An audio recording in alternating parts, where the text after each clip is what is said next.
آج جیسا کہ آپ کو معلوم ہوگا ہم سورہ مرسلات کا آغاز کر رہے ہیں۔ یہ سورہ مبارکہ کل 50 آیات پر مشتمل ہے۔ ارادہ یہ ہے، اس کا پورا ہونا تو ظاہر ہے کہ اللہ تعالیٰ کی مشیت پر منحصر ہے کہ آج ہم اس سورہ مبارکہ کے نصف کا مطالعہ کر لیں۔ ابتدائی 24 آیات کی میں تلاوت کر رہا ہوں۔ اعوذ باللہ من الشیطان الرجیم، بسم اللہ الرحمن الرحیم۔ والمرسلات عرفا فالعاصفات عصفا والناشرات نشرا فالفارقات فرقا فالملقيات ذکرا عذرا او نذرا انما توعدون لواقع فإذا النجوم طمست وإذا السماء فرجت وإذا الجبال نصفت وإذا الرسل أقتت لأي يوم أجلت ليوم الفصل وما أدراك ما يوم الفصل ويل يومئذ للمكذبين ألم نهلك الأولين ثم نتبعهم الآخرين كذلك نفعل بالمجرمين ويل يومئذ للمكذبين ألم نخلقكم من ماء مهين فجعلناه في قرار مكين إلى قدر معلوم فقدرنا فنعم القادرون ويل يومئذ للمكذبين صدق الله العظيم۔ رب اشرح لي صدري ويسر لي امري واحلل عقدة من لساني يفقهوا قولي۔ اللهم ربنا الهمنا رشدنا واعذنا من شرور انفسنا۔ اللهم ارنا الحق حقا وارزقنا اتباعه وارنا الباطل باطلا وارزقنا اجتنابه آمین یا رب العالمین۔ قرآن حکیم میں مکی اور مدنی صورتوں کے جو مجموعے یا گروپ 7 موجود ہیں، ان میں سے آخری گروپ آخری 2 پاروں پر مشتمل ہے۔ یہ کل کا کل تقریباً مکیات پر مشتمل ہے۔ آخر میں جا کر چند چھوٹی چھوٹی صورتیں ہیں جن میں سے صرف چند ہی ہیں، 1-2 جن کے بارے میں تیقن کے ساتھ کہا جا سکتا ہے کہ وہ مدنی صورتیں ہیں، باقی کے بارے میں بھی اختلاف موجود ہے۔ جیسے پہلا گروپ جو ہے وہ کلیتاً مکی صورتوں پر مشتمل ہے۔ سورہ فاتحہ ایک چھوٹی سی صورت حجم کے اعتبار سے، ویسے یہ کہ اپنی جگہ پر اپنے مقام اور مرتبے کے اعتبار سے پورے قرآن کے مساوی ہے۔ اسے خود کہا گیا ہے والقرآن العظیم، لیکن یہ کہ جہاں تک حجم کا تعلق ہے کل 7 آیات، ایک چھوٹی سی صورت، اور اس کے بعد لگ بھگ آپ کو معلوم ہے کہ 7 پارے ہیں جو چلے گئے ہیں کہ جو مدنی صورتوں پر مشتمل ہے، سورہ بقرہ، سورہ آل عمران، سورہ نساء، سورہ مائدہ۔ تو اس کی بالکل ریورس ہے ریشیو پروپورشن کے اعتبار سے کیفیت جو آخری گروپ میں ہے، کہ یہ جو آخری گروپ ہے یہ 38 صورتوں پر مشتمل ہے، 48 صورتوں پر مشتمل ہے، جن میں سے جیسا کہ میں نے عرض کیا آخری رائے تو میں اسی وقت قائم کروں گا جبکہ اس مقام تک اللہ پہنچا دے گا، لیکن صرف چند صورتیں ہیں کہ جن کے بارے میں تیقن کے ساتھ کہا جا سکتا ہے کہ وہ مدنی ہیں۔ یہ باقی سب کی سب مکی صورتیں 2 پاروں پر مشتمل ہیں، تو اس اعتبار سے تو ہم تقریباً نصف تک پہنچ گئے، اس لیے کہ آج 29ویں پارے کی آخری صورت ہے سورہ مرسلات، جس کا کہ ہم آغاز کر رہے ہیں۔ تعداد کے اعتبار سے 29ویں پارے میں کل 11 صورتیں ہیں اور 30ویں پارے میں 37 صورتیں۔ بہرحال جب بھی اللہ کو منظور ہوگا ہم یہ درس انشاءاللہ اب اختتام تک پہنچائیں گے۔ یہ جو سورہ مرسلات ہے اس کا جوڑا ہے سورہ نبا، جو کہ آخری پارے میں ہے۔ سورہ نبا جو پارہ عام مشہور ہے اس کی پہلی صورت ہے۔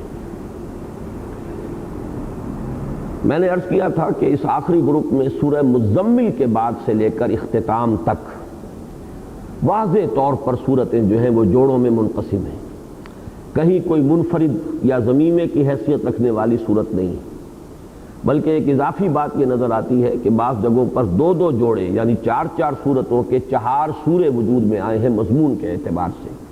وہ جب اس مقام پر ہم پہنچیں گے تو انشاءاللہ میں اس کی وضاحت کروں گا۔ سورۃ المرسلات اور سورۃ النبا کے مابین یہ جو جوڑے ہونے کی نسبت ہے یہ کچھ زیادہ نمایاں نہیں ہے. ایک تو اس لیے کہ آغاز کا اسلوب جو ہے وہ خاصا مختلف ہے. ویسے بھی اس سے پہلے کی صورتوں میں جیسے سورہ مدثر، سورہ مزمل، یا ایھا المزمل قم اللیل الا قلیلا، یا ایھا المدثر قم فانذر، یا جیسے سورہ طلاق اور سورہ تحریم میں یا ایھا النبی، یا ایھا النبی، ایک ہی لفظ سے دونوں صورتیں شروع ہو رہی ہیں. تو وہاں جو ہے یہ نسبت بہت نمایاں اور واضح ہے، گویا کہ اظہر من الشمس ہے، جبکہ ان دو صورتوں میں یہ نسبت اتنی نمایاں نہیں ہے. میں یہ چاہتا ہوں کہ سب سے پہلے آپ اسی پر غور کر لیں کہ اس میں یہ جو نسبت ہے جوڑے ہونے کی وہ کن کن پہلوؤں سے واضح طور پر سامنے آتی ہے.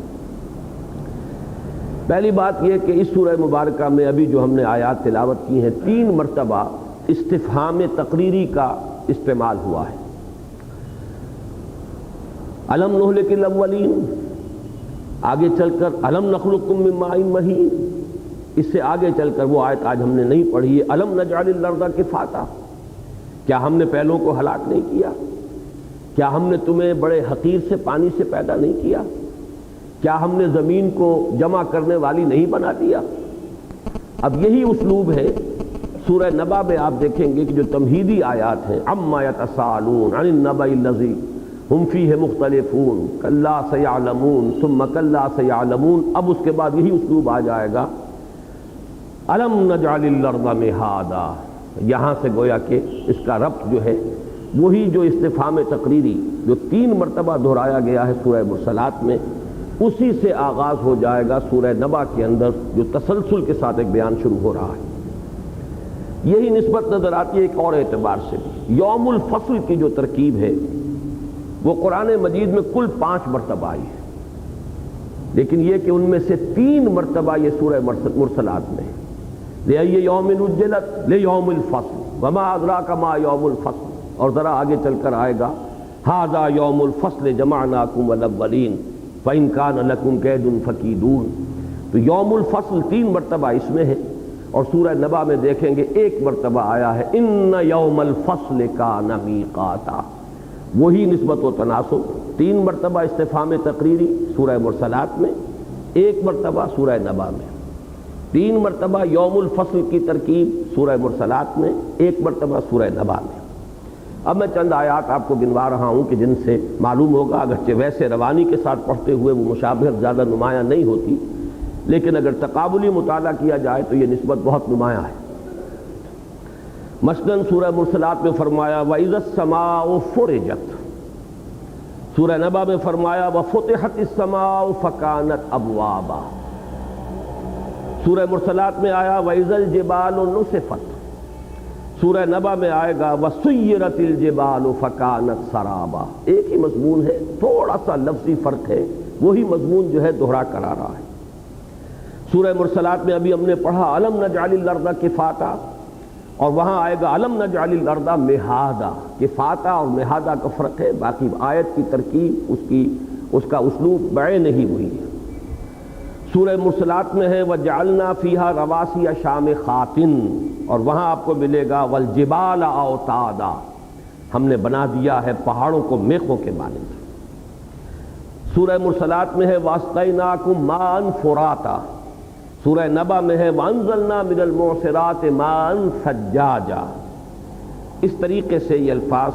اسی طرح سورہ نبا میں ہے وَإِذَا الرُّسُلُ أُقِّتَتْ لِأَيِّ يَوْمٍ أُجِّلَتْ، جس چیز کے لیے کہ مؤخر کیا گیا، وہ دن جو ہے جو کہ جس پر کے فیصلے مؤخر کیے گئے. وہاں فرمایا سورہ نبا میں إِنَّ يَوْمَ الْفَصْلِ كَانَ مِيقَاتًا. سورہ مرسلات میں فرمایا هَذَا يَوْمُ لَا يَنطِقُونَ وَلَا يُؤْذَنُ لَهُمْ فَيَعْتَذِرُونَ. یہ وہ دن ہے کہ جس میں یہ گفتگو کی جرت بھی نہیں کر رہے اور انہیں کوئی اجازت نہیں مل رہی کہ وہ عذر ہی پیش کر سکیں. اور سورہ نبا میں فرمایا یوم یقوم الروح والملائکۃ صفا لا یتکلمون الا من اذن له الرحمن وقال صوابا. تو معلوم ہوا کہ مضامین کا تقابل اگر آپ کریں گے تو یہ نسبت کافی نمایاں ہے، اگرچہ ویسے پڑھتے ہوئے بظاہر اسلوب جو ہے سورہ مرسلات کا اور سورہ نبا کا اتنا مختلف ہے کہ جوڑے ہونے کی نسبت جو ہے وہ بہت ہی واضح طور پر سامنے نہیں آتی. جوڑے ہونے کی نسبت کا ایک اور انداز اس میں یہ ہے کہ سورہ مرسلات کا انداز جلالی ہے اور اس میں انذار کا رنگ غالب ہے۔ یہی وجہ ہے کہ اہل جہنم کا تذکرہ جو ہے وہ زیادہ تفصیل سے ہے اور جنت والوں کا، نجات پانے والوں کا ذکر جو ہے بہت ہی مختصر ہے۔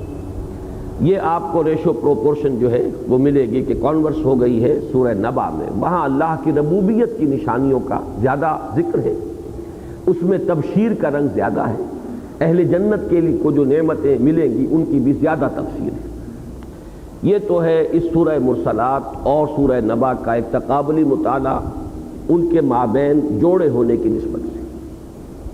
تمہیدی طور پر ایک دوسرا مضمون جو ہے سورہ مرسلات کو پڑھتے ہوئے نوٹ کر لیجئے، قرآن مجید کی 4 سورتیں ہیں جن میں ترجیعی آیات آتی ہیں، ایک ہی آیت لوٹ لوٹ کر، پلٹ پلٹ کر۔ سب سے زیادہ نمایاں تو سورۃ الرحمن ہے، فَبِأَيِّ آلَاءِ رَبِّكُمَا تُكَذِّبَانِ، 31 مرتبہ وہ سورہ مبارکہ میں یہ ایک آیت جو ہے تکرار کے ساتھ آئی ہے۔ اس کے بعد نمبر 2 پر یہ سورہ مرسلات ہے، 10 مرتبہ وَيْلٌ يَوْمَئِذٍ لِّلْمُكَذِّبِينَ، کل 50 آیات میں 10 مرتبہ۔ سورہ شعراء کو بھی آپ اس میں شمار کر سکتے ہیں کہ اس میں بھی ترجیحی آیت آتی ہے 7 مرتبہ، بلکہ وہاں 2 آیتیں ہیں جو لوٹا لوٹا کر آتی ہیں۔ ان فی ذلک لآیہ وما کان اکثرهم مؤمنین وان ربک لہو العزیز الرحیم، 7 مرتبہ دہرا کر تمام جو رسول ہیں جن کی قوموں پر کے عذاب نازل ہوا ہے ان کے تذکرے کے اختتام پر پھر یہ آیات آتی ہیں، ان فی ذلک لآیہ وما کان اکثرهم مؤمنین وان ربک لہو العزیز الرحیم۔ سب سے کم تعداد کے اعتبار سے سورہ قمر کو گنا جا سکتا ہے، جہاں 4 مرتبہ وَلَقَدْ يَسَّرْنَا الْقُرْآنَ لِلذِّكْرِ فَهَلْ مِن مُدَّكِرٍ۔ تو یہ 4 سورتوں کو آپ اپنے ذہن میں رکھیے، ان میں سب سے نمایاں سورۃ الرحمن، لیکن نمبر 2 پر یہ سورہ مبارکہ ہے وَيْلٌ يَوْمَئِذٍ لِّلْمُكَذِّبِينَ۔ 10 مرتبہ یہ آیت مبارکہ اس سورت میں آئی ہے۔ 2 اور مقامات ہیں قرآن مجید میں، سورۃ الطور اور سورۃ المطففین، ویل یومئذ للمکذبین کی آیت ان 2 صورتوں میں بھی آئی۔ اب آئیے جو ایک خاصا مشکل مضمون ہے اور اس کے اعتبار سے میں توجہ دلا رہا ہوں کہ 5 صورتیں قرآن مجید کی ہیں کہ جن میں تمہیدی آیات میں مشابہت ہے، ایک ہی اسلوب پر اٹھان ہے صورتوں کا، اگرچہ وہ ساتھ ساتھ نہیں ہے، جوڑوں کی شکل میں نہیں ہے۔ ان میں سب سے پہلے والصافات، والصافات صفا فالزاجرات زجرا فالتالیات ذکرا، یہ 3 آیات ہیں سورہ صافات میں جو اس انداز میں آئی۔ اس کے بعد سورۃ الزاریات، والزاریات ذروا فالحاملات وقرا فالجاریات یسرا فالمقسمات امرا، اور ایک اس میں یہ تدریج نظر آئے گی کہ صافات جو سب سے پہلی صورت ہے جو اس انداز میں شروع ہوتی ہے، اس میں 3 آیتیں ہیں جو اس انداز میں۔ سورہ زاریات میں 1 عدد بڑھ گیا ہے، 4 آیات ہیں، والزاریات ذروا فالحاملات وقرا فالجاریات یسرا فالمقسمات امرا۔ ان 5 میں سے مرکزی صورت یہ سورہ مرسلات ہے۔ اس میں آپ دیکھیں گے کہ یہ تعداد ایک دم جو ہے 6 آیات کی بن گئی ہے۔ والمرسلات عرفا فالعاصفات عصفا والناشرات نشرا فالفارقات فرقا فالملقيات ذکرا عذرا او نذرا انما توعدون لواقع۔ 2 صورتیں اس کے بعد آئیں گی آخری پارے میں، والنازعات غرقا والناشطات نشطا والسابحات سبحا فالسابقات سبقا فالمدبرات امرا، 5 آیات۔ اور آخری جو چھوٹی صورتوں میں ہے اس میں بھی آپ کو یہ اسلوب مل جاتا ہے، والعادیات ضبحا فالموریات قدحا فالمغیرات صبحا فاثرن به نقعا فوسطن به جمعا۔ تو ان دونوں صورتوں میں 5 آیات اس انداز میں آئی ہیں، صافات میں 3، ذاریات میں 4، اور یہاں پر سب سے زیادہ تعداد ہے 6 آیات ہے۔ ان میں ایک نمایاں فرق یہ ہے کہ پہلی اور آخری صورت جو ہے صافات اور والعادیات، ان دونوں میں مقسم علیہ ہے توحید کا مضمون ہے۔ والصافات صفا فالزاجرات زجرا فالتالیات ذکرا ان الہکم لواحد۔ 3 قسمیں کھائی گئی، کس چیز پر قسم کھائی گئی؟ توحید پر۔ یقیناً تمہارا معبود، تمہارا الہ، تمہارا مالک ایک ہے، تنہا ہے، اکیلا ہے۔ اسی طرح سورۃ العادیات تفصیل سے تو گفتگو ہوگی جب ہم وہاں پہنچیں گے، لیکن وہاں بھی بالواسطہ طور پر یہ قسمیں جو کھائی گئی ہیں وہ توحید کے مضمون پر ہیں۔ والعادیات ضبحا فالموریات قدحا فالمغیرات صبحا فاثرن به نقعا فوسطن به جمعا ان الانسان لربه لکنود۔ یقیناً انسان اپنے رب کا بہت ہی ناشکرا ہے۔ اس کا برعکس ہے شکر، اور شکر ہی جو ہے وہ بنیاد بنتی ہے توحید کی۔ اسی لیے سورہ لقمان جو ہمارے منتخب نصاب میں سورہ لقمان کا دوسرا رکوع اہم درس کی حیثیت سے شامل ہے، تو اس میں آپ کو معلوم ہے کہ شرک اور در حقیقت اس کی جڑ کیا ہے؟ ناشکری۔ وَلَقَدْ آتَيْنَا لُقْمَانَ الْحِكْمَةَ أَنِ اشْكُرْ لِلَّهِ، شکر ہی سے در حقیقت وہ انسان جو ہے وہ شرک سے بچتا ہے اور توحید کی طرف آتا ہے۔ تو پہلی اور آخری صورتوں کا مقسم علیہ ہے توحید، باقی تینوں صورتیں جو درمیان میں آئی ہیں ان کا مقسم علیہ ہے آخرت۔ ایک صورت میں تو اس کا ذکر نہیں ہے، سورۃ النازعات میں ہم دیکھیں گے وہ محذوف ہے، لیکن یہ جو دو صورتیں ہیں سورہ زاریات اور سورہ مرسلات، اس میں آپ نوٹ کریں گے سورہ زاریات کی 4 قسموں کے بعد آتا ہے انما توعدون لصادق وان الدین لواقع۔ جس چیز کی تمہیں دھمکی دی جا رہی ہے، جس چیز کا تمہیں وعدہ کیا جا رہا ہے تم سے، وہ سچا ہے اور جزا و سزا ہو کر رہے گی، یہ وقوع پذیر ہو کر رہنے والی شے ہے، اٹل ہے۔ یہاں ان دونوں جو آیتیں ہیں مقسم علیہ کی، ان کو جمع کر دیا گیا ہے ایک میں، انما توعدون لواقع۔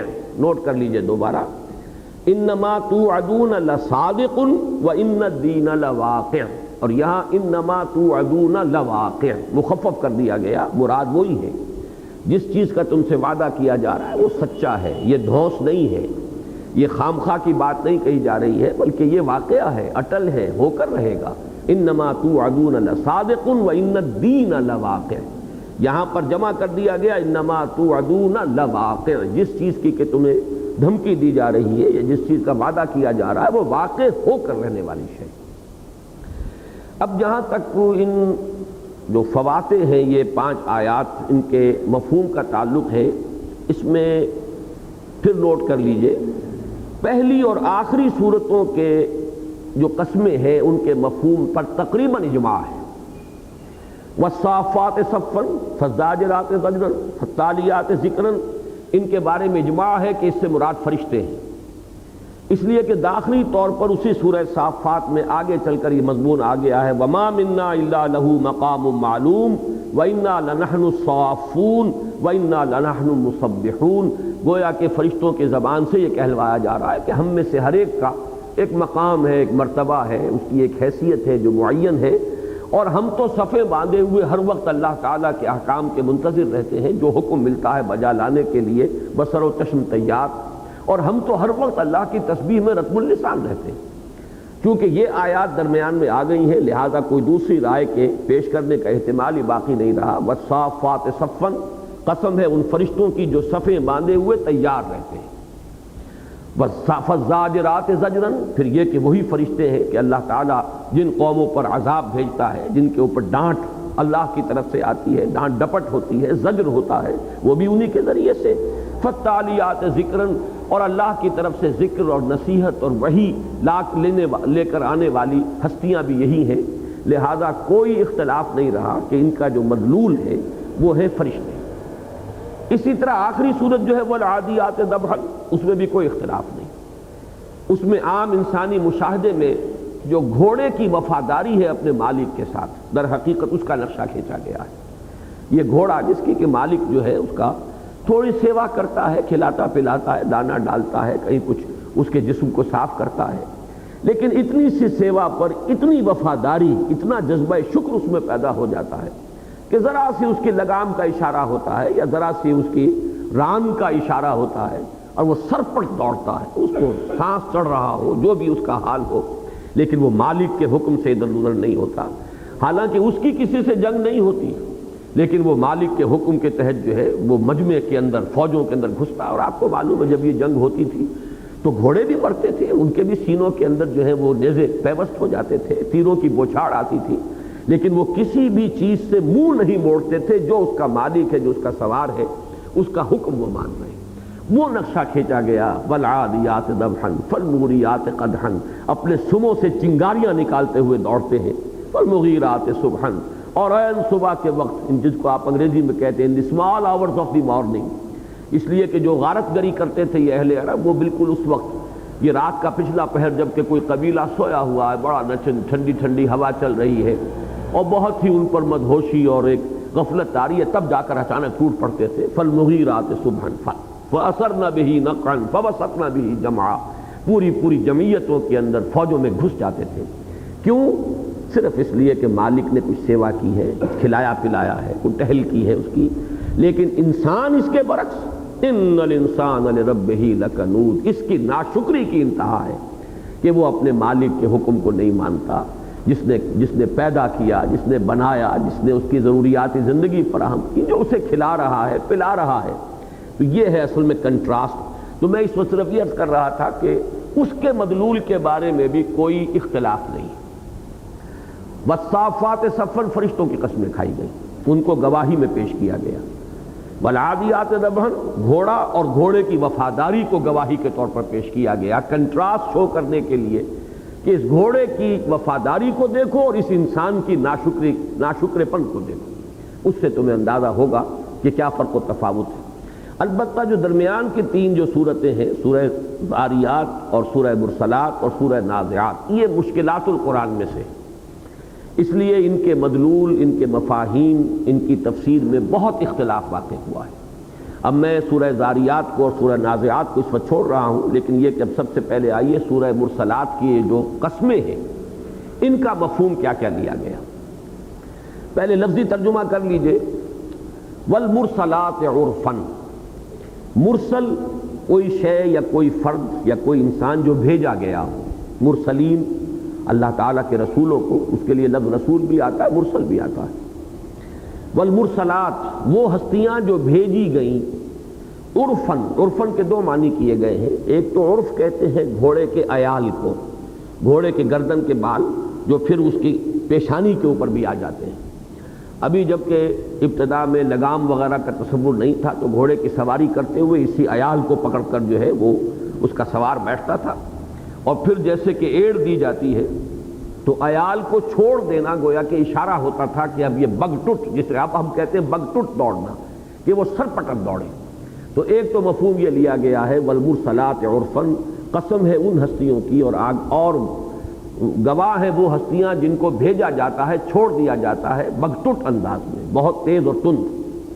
اور عرف کا دوسرا مفہوم جو ہے وہ آپ کو معلوم ہے معروف اور منکر کے حوالے سے۔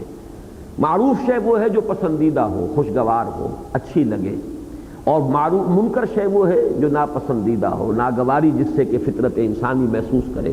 تو عرفاً خوشگوار انداز میں، بڑے اچھے انداز میں۔ والمرسلات عرفاً، قسم ہے ان کی جو چھوڑ دیے گئے یا جو بھیج دیے گئے یا جن کو چھوڑ دیا گیا، بگٹٹ انداز میں یا بڑے خوشگوار انداز میں۔ یہ ابھی لفظی ترجمہ کر رہا ہوں، اس سے مراد کیا ہے وہ ابھی میں اس کے طرف نہیں جا رہا۔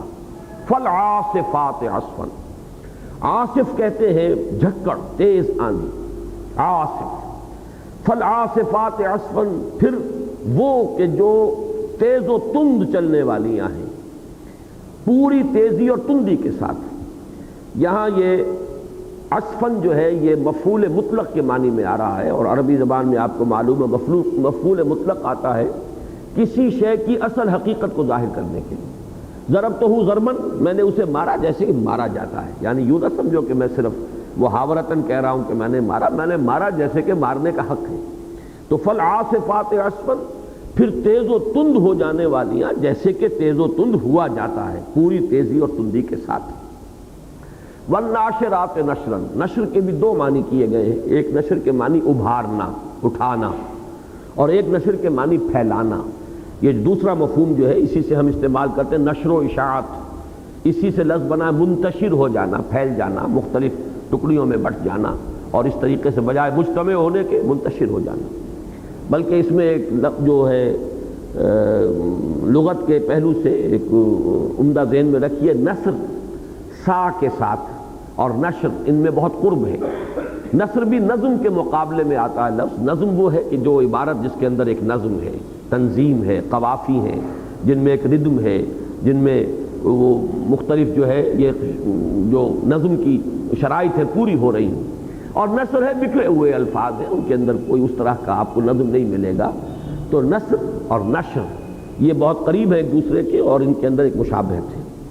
والناشرات نشرا، نشرا پھر یہاں پر مفعول مطلق کے طور پر آ رہا ہے. اور ابھارنے والیاں یا پھیلانے والیاں، جیسے کہ ابھارا جاتا ہے، جیسے کہ پھیلایا جاتا ہے. فالفارقات فرقا، پھر فرق کرنے والیاں. اور یہاں پر فرق کے دونوں معنی کیجئے، جدا جدا کر دینا اور پھاڑ دینا. یہ در حقیقت ایک ہی مفہوم ہے، لیکن ایک ہے معنوی اور ایک ہے حسی یا مادی. کسی شے کو پھاڑ دینا، فرق کر دینا، اور فرق کسی حق و باطل میں فرق کر دینا. اب وہ کوئی شے نظر آنے والی نہیں ہوتی، وہ معنوی ایک شے ہے. تو حسی طور پر جدا جدا کر دینا، ٹکڑے ٹکڑے کر دینا، پھاڑ دینا، یا معنوی طور پر دودھ کا دودھ، پانی کا پانی جو ہم کہتے ہیں جدا کر دینا. فالفارقات فرقا، پھر فرق کرنے والیاں، جیسے کہ فرق کیا جاتا ہے، خوب خوب فرق کرنا. فالملقیات ذکرا، ملقیات، ملقی یہ القاء سے اس میں فاعل بنے گا. القا یلقی القاءً، القاء کے معنی ڈالنا، کسی کے دل میں بات ڈال دینا، وہ بھی القاء ہے. ویسے یہ کہ وہ مختلف اس کے انداز میں کسی کو کوئی شے اتار دینا، بلندی سے نیچے کی طرف اتارنا، یہ بھی القاء آئے گا. تو ملقیات پھر وہ کہ جو اتارنے والیاں ہیں یا ڈالنے والیاں ہیں. یہاں پر جو ذکرن کا لفظ آیا ہے یہ اب مفعول مطلق نہیں ہے بلکہ یہ مفعول بہی ہے.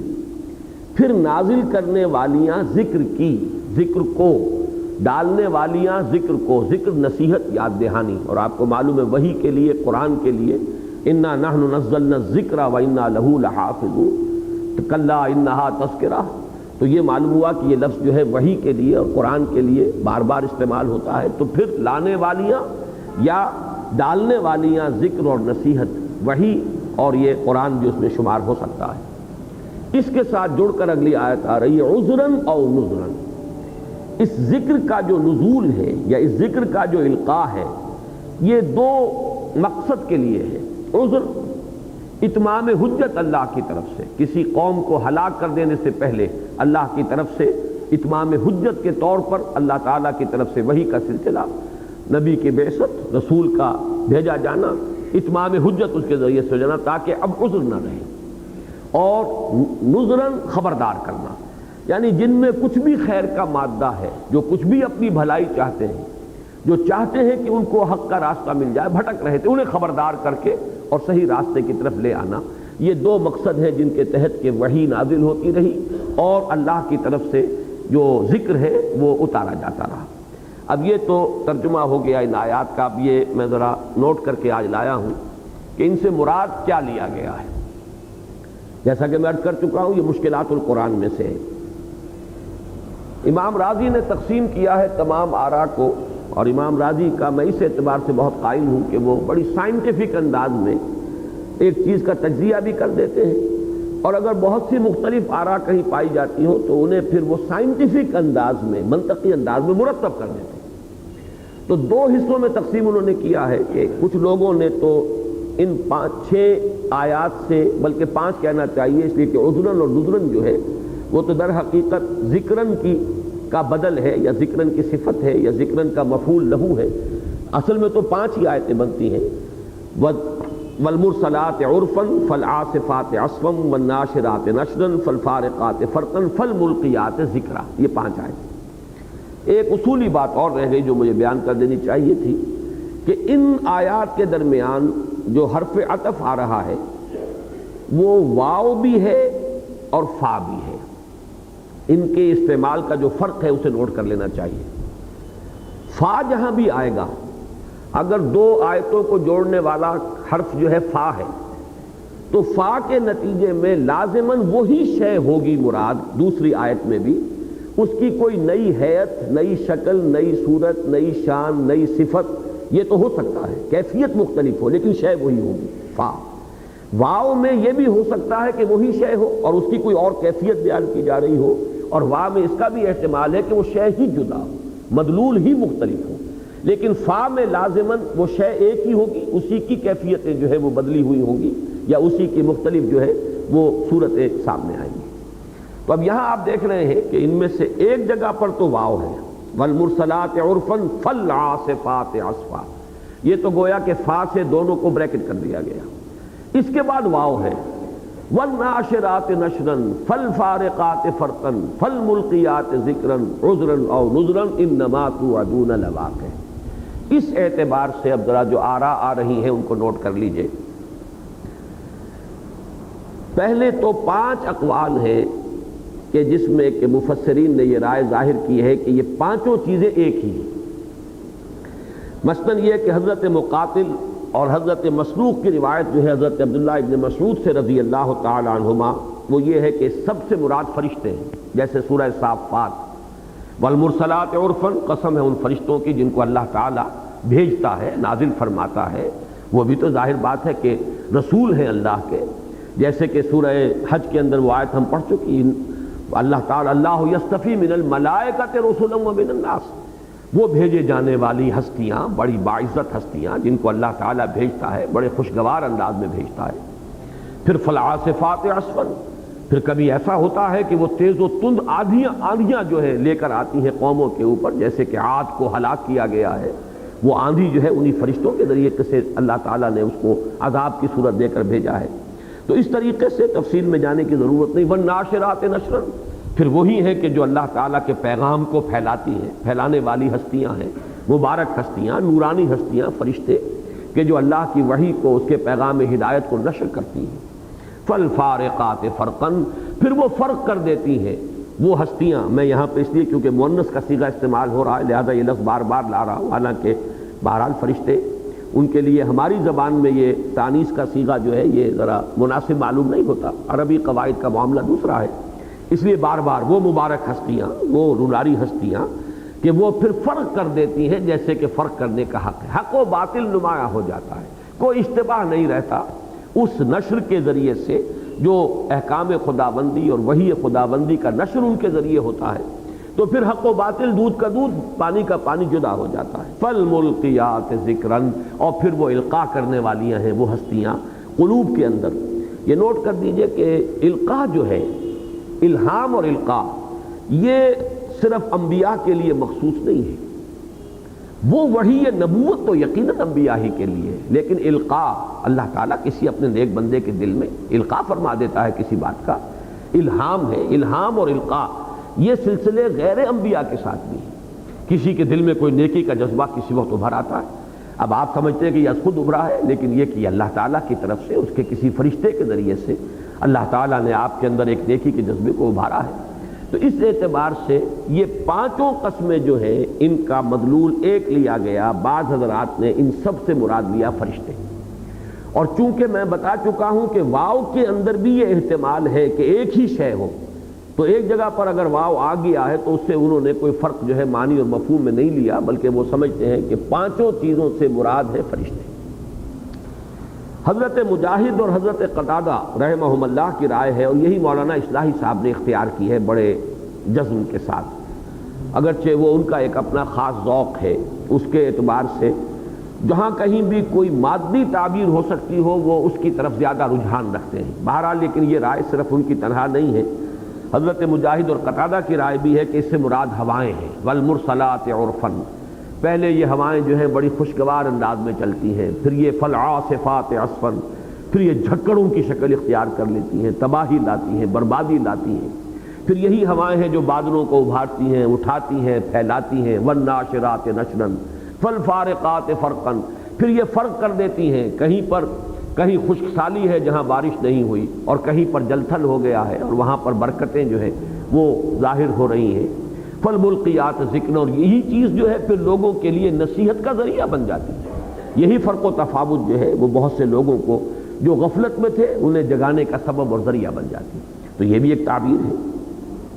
ایک یہ بھی ہے کہ اس سے مراد ہیں قرآن کی آیات، قرآن مجید کی آیات، ان میں وہ بھی ہیں کہ جو بڑی خوشگوار ہوا کی طرح چلنے والی ہیں، آپ کے روح پر گویا کہ ایک بہت ہی خوشگوار اثر اور اس کے اندر نیکی کی ایک اور خیر کے جذبات کو ابھارنے والی۔ پھر ان میں وہ آیات بھی ہیں فالعاصفات عصفا، جن میں زجر ہے، ملامت ہے، ڈانٹ ہے، ڈپٹ ہے، اللہ کی شان جلالی جو ہے وہ ظاہر ہوتی ہے۔ اس انداز میں ان تمام کا مدلول جو ہے وہ آیات قرآنیہ بھی لیا گیا ہے۔ اسی سے انبیاء کرام بھی مراد لیے گئے، ان کے نفوس۔ اور اس میں آخری بات جو ہے، پانچواں قول یہ میں بیان کر رہا ہوں، یہ امام رازی کا، چونکہ ان کا اپنا ایک ذوق جو ہے وہ ذرا متصوفانہ ذوق بھی ہے، انہوں نے اب اس سے، چونکہ یہ الفاظ جیسا کہ آپ نے دیکھا کہ یہ الفاظ بالکل مجرد ہیں کہ یہ صفات ہیں، ان صفات کا موصوف تلاش کرنا یہ آپ کا اپنا ذہن ہے، آپ کی اپنی سوچ ہے، آپ اپنے فکر کو مہمیز دیجئے تو جدھر بھی وہ چلا جائے۔ الفاظ جو ہے وہ تو اس کے اوپر جو ہے وہ ان کا انطباق بڑی آسانی سے ہو سکتا ہے۔ تو امام رازی نے ایک جو باطنی کیفیت ہوتی ہے، صوفیانہ ایک تجربہ اور اس کے مختلف مراحل جو ہیں وہ مراد لیے ہیں۔ ایک رائے انہوں نے ظاہر کی ہے، یہ نہیں کہ وہ قطعیت کے ساتھ، اور ظاہر بات ہے کہ اس میں جزم جو ہے اور قطعی اور حتمی رائے دینا تو ممکن بھی نہیں، لیکن یہ کہ بڑا لطیف انداز ہے ان کا، وہ یہ ہے کہ مرسلات سے مراد وہ لیتے ہیں والمرسلات عرفاً۔ انسان اگر کبھی غفلت کے اندر پڑا ہوا تھا، وہ تاریکیوں میں ڈوبا ہوا تھا، اچانک اس کے اندر خود اس کے اپنے اندر سے کوئی نیکی کی ٹھنڈی ٹھنڈی ہوائیں ابھرتی ہیں، جیسا کہ میں نے ابھی کہا تھا، فرشتوں ہی کی طرف سے انسان کے اندر کوئی نیک جذبہ کسی بھی وقت اچانک جو ہے بڑی خوشگوار انداز میں وہ جذبہ جو ہے وہ پروان چڑھتا ہے، پھر وہ ایک آندھی کی شکل اختیار کرتا ہے اور وہ پورے وجود کے اندر سرایت کر جاتا ہے، اس میں سے ما سوا کی محبت کو نکال پھینکتا ہے، والناشرات نشرا، اور خیر کے جذبات کو اور میلانات کو ابھار کر لاتا ہے پوری قوت کے ساتھ، اور خیر جو ہے پورے وجود میں سرایت کر جاتا ہے۔ فالفارقات فرقا، اور پھر اب یہ ایک کیفیت ہے اس یعنی صوفیانہ تجربے کا ایک خاص یعنی سمجھیے کہ مرحلہ ہے، ایک مقام ہے، اور وہ یہ ہے کہ پھر فرق ہو جاتا ہے اس میں کہ وجود حقیقی صرف اللہ کا نظر آتا ہے اور اللہ کے سوا ہر شے باطل اور معدوم کے درجے میں نظر آنے لگتی۔ یہ فرق کہ وجود حقیقی صرف اللہ کا ہے اور باقی جو کچھ ہے وہ صرف ایک سراب ہے اور دھوکہ ہے اور فریب ہے۔ وَمَا الْحَيَاةُ الدُّنْيَا إِلَّا مَتَاعُ الْغُرُورِ، یہ دنیا کی زندگی سوائے دھوکے کے سامان کے کچھ نہیں۔ بھئی یہی تو فرق کرنا ہے، حقیقت میں اور سراب میں یہ فرق ہو جائے۔ اور اس کے بعد فَالْمُلْقِيَاتِ ذِكْرًا، اور پھر یہ کہ قلب و لسان انسان کے جو ہے اللہ تعالیٰ کے ذکر کے اندر رطب اللسان اور ہمتاً یاد الہی کی ایک کیفیت جو ہے انسان کے وجود میں یہ پیدا ہو جاتی ہے۔ اب یہ گویا کہ ایک مثال سمجھ لیجئے اسے کہ یہ الفاظ اتنے یعنی محتمل ہیں مختلف معانی کے کہ اس میں جن حضرات نے ان پانچوں قسموں کا ایک مدلول قرار دیا، ان میں سے ایک رائے یہ ہے کہ اس سے مراد فرشتے ہیں، اور پانچوں آیات فرشتوں ہی کی مختلف کیفیات یا ان کے مختلف فرائض کو واضح کر رہی ہیں۔ دوسری رائے یہ کہ یہ ہوائیں ہیں، ہواؤں کی مختلف کیفیات، اور ہوائیں جو ہے جو بھی اس دنیا کے اندر ان سے اس طبی جو نظام زندگی چل رہا ہے اس میں جو تغیرات آتے ہیں۔ تیسری یہ کہ اس سے مراد قرآن مجید کی آیات ہے۔ چوتھی یہ کہ اس سے مراد نفوس انبیاء ہیں، اور پانچواں اور آخری جیسا کہ میں نے عرض کیا ایک صوفیانہ تعبیر ہے، اور وہ یہ ہے کہ یہ ایک سالک کی اندرونی کیفیات کے مدارج ہیں کہ جب انسان کے اندر خیر کی طرف، بھلائی کی طرف، اللہ کی طرف توجہ ہوتی ہے تو کس طرح تدریجاً جو ہے اس کا ارتقا ہوتا ہے۔ اب دوسری طرف آئیے، ایک رائے یہ ہے کہ یہ مختلف آیات مختلف مدلولات کی حامل ہیں، مختلف معنی ہیں۔ ان میں سے ایک رائے یہ ہے کہ پہلی تین جو ہے وہ ہوائیں ہیں، والمرسلات عرفا، فالعاصفات عصفا، والناشرات نشرا، اور پچھلے دو فرشتے ہیں، اس لیے کہ ظاہر بات ہے کہ اس میں جو آیا ملقیات ذکرن، تو یہ کافی نمایاں طور پر معلوم ہوتا ہے کہ اس سے مراد فرشتے ہی ہیں کہ جو ذکر کے لانے والے اور القاء کرنے والے ہیں۔ ایک رائے حضرت شیخ الہند رحمۃ اللہ علیہ نے اختیار کی ہے، مجھے کوئی حوالہ ان کے ہاں نہیں ملا ہے کہ کوئی سابق میں کسی کا قول جو ہے انہوں نے نقل کیا ہو۔ ان کے نزدیک پہلی چار آیات جو ہیں والمرسلات عرفا، فالعاصفات عصفا، والناشرات نشرا، فالفارقات فرقا، اس سے مراد تو ہوائیں ہیں، لیکن فالملقیات ذکرا اس سے مراد وہ فرشتے لیتے ہیں۔ ایک رائے جو مجھے اقرب معلوم ہوتی ہے الی الصواب واللہ اعلم، وہ یہ ہے کہ پہلی دو جو کہ فا کے ذریعے سے جڑی ہوئی ہیں ان کو بریکٹ کیا جائے، اور اس سے مراد ہے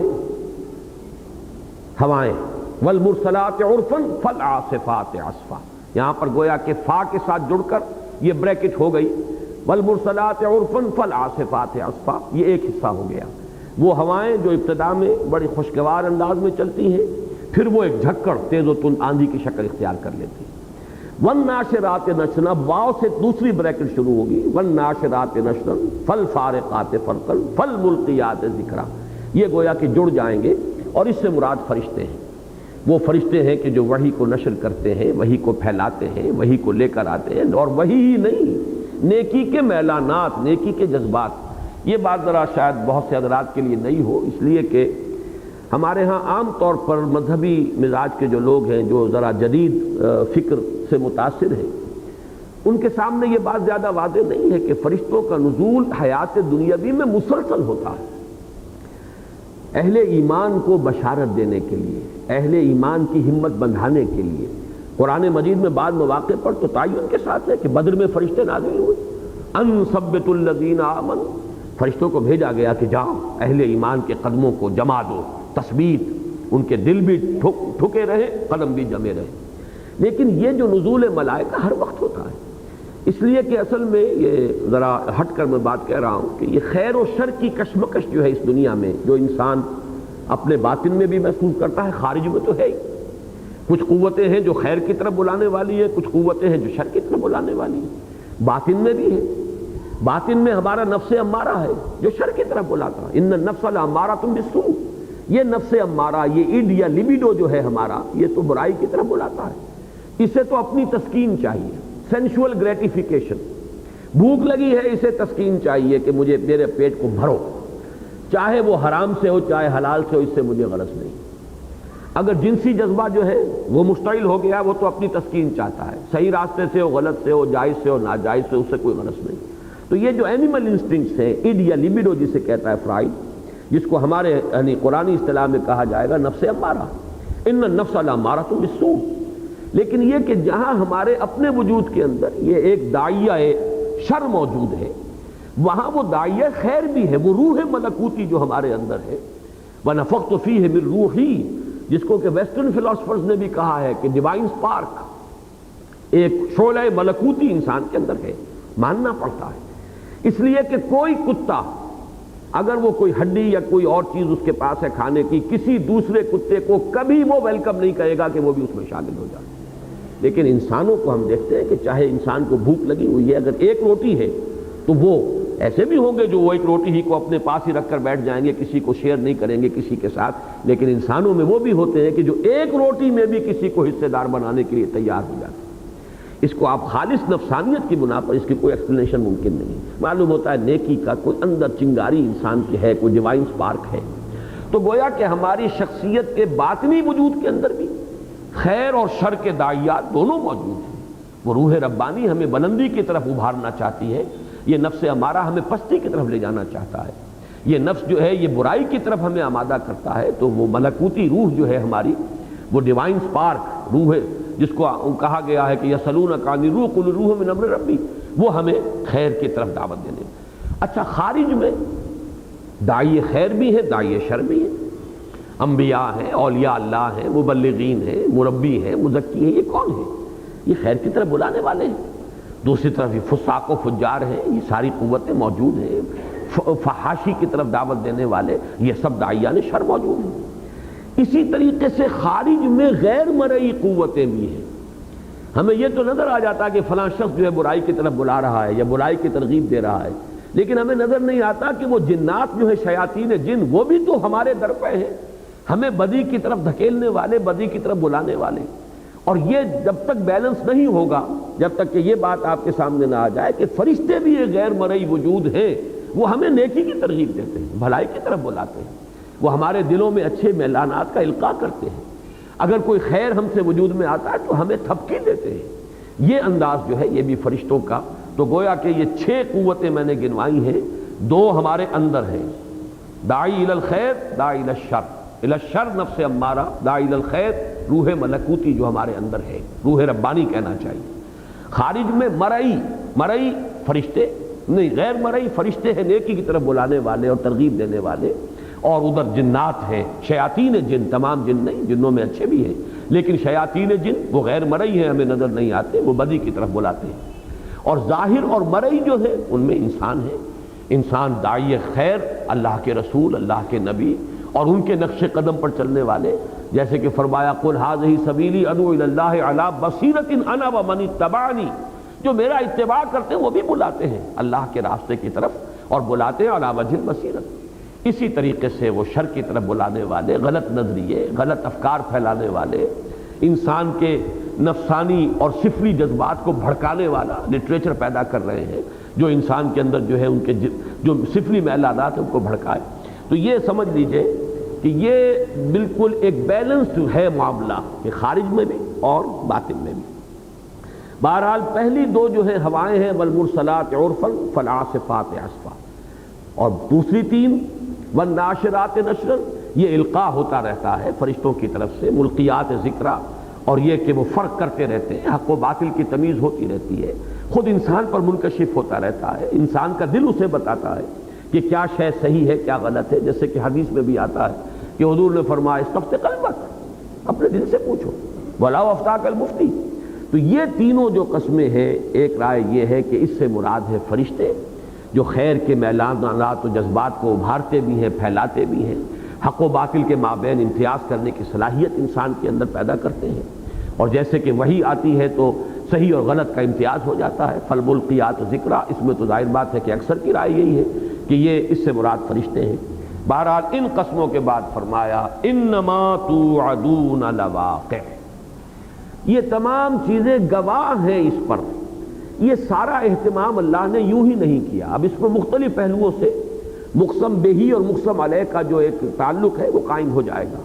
اللہ نے اگر یہ مادی اہتمام تمہارے لیے کیا ہے اور یہ سارا جو عالم جو ہے اس کی بساط بچھائی ہے، تو آخر تمہارے اوپر یہ سارے احسانات یہ صرف اس لیے تو نہیں ہے کہ کھاؤ پیو اور عیش کرو اور اس کے بعد بس ختم ہو جاؤ۔ کسی نے خیر کمایا تو اور شر کمایا تو کوئی نتیجہ کہیں نہیں نکلے گا۔ یہ پورا نظام بڑا مربوط نظام ہے، اس کا لازمی نتیجہ یہ ہے کہ یہ خان نعمت جس نے بچھایا ہے وہ پھر تم سے کچھ جواب دہی بھی اس کے سامنے ہوگی اور سوال بھی ہوگا اور اس کی جزا و سزا بھی ہوگی۔ جس نے ان نعمتوں کا حق ادا کیا ہے ان کو نوازا جائے گا، ان کو لازماً عقل کا منطق کا تقاضا ہے کہ انہیں جزا دی جائے، انہیں بدلہ دیا جائے، ان کا اعزاز اور اکرام ہو، اور جنہوں نے ناشکری کی ہوگی عقل اور منطق کا تقاضا یہ ہے کہ ان کو سزا دی جائے۔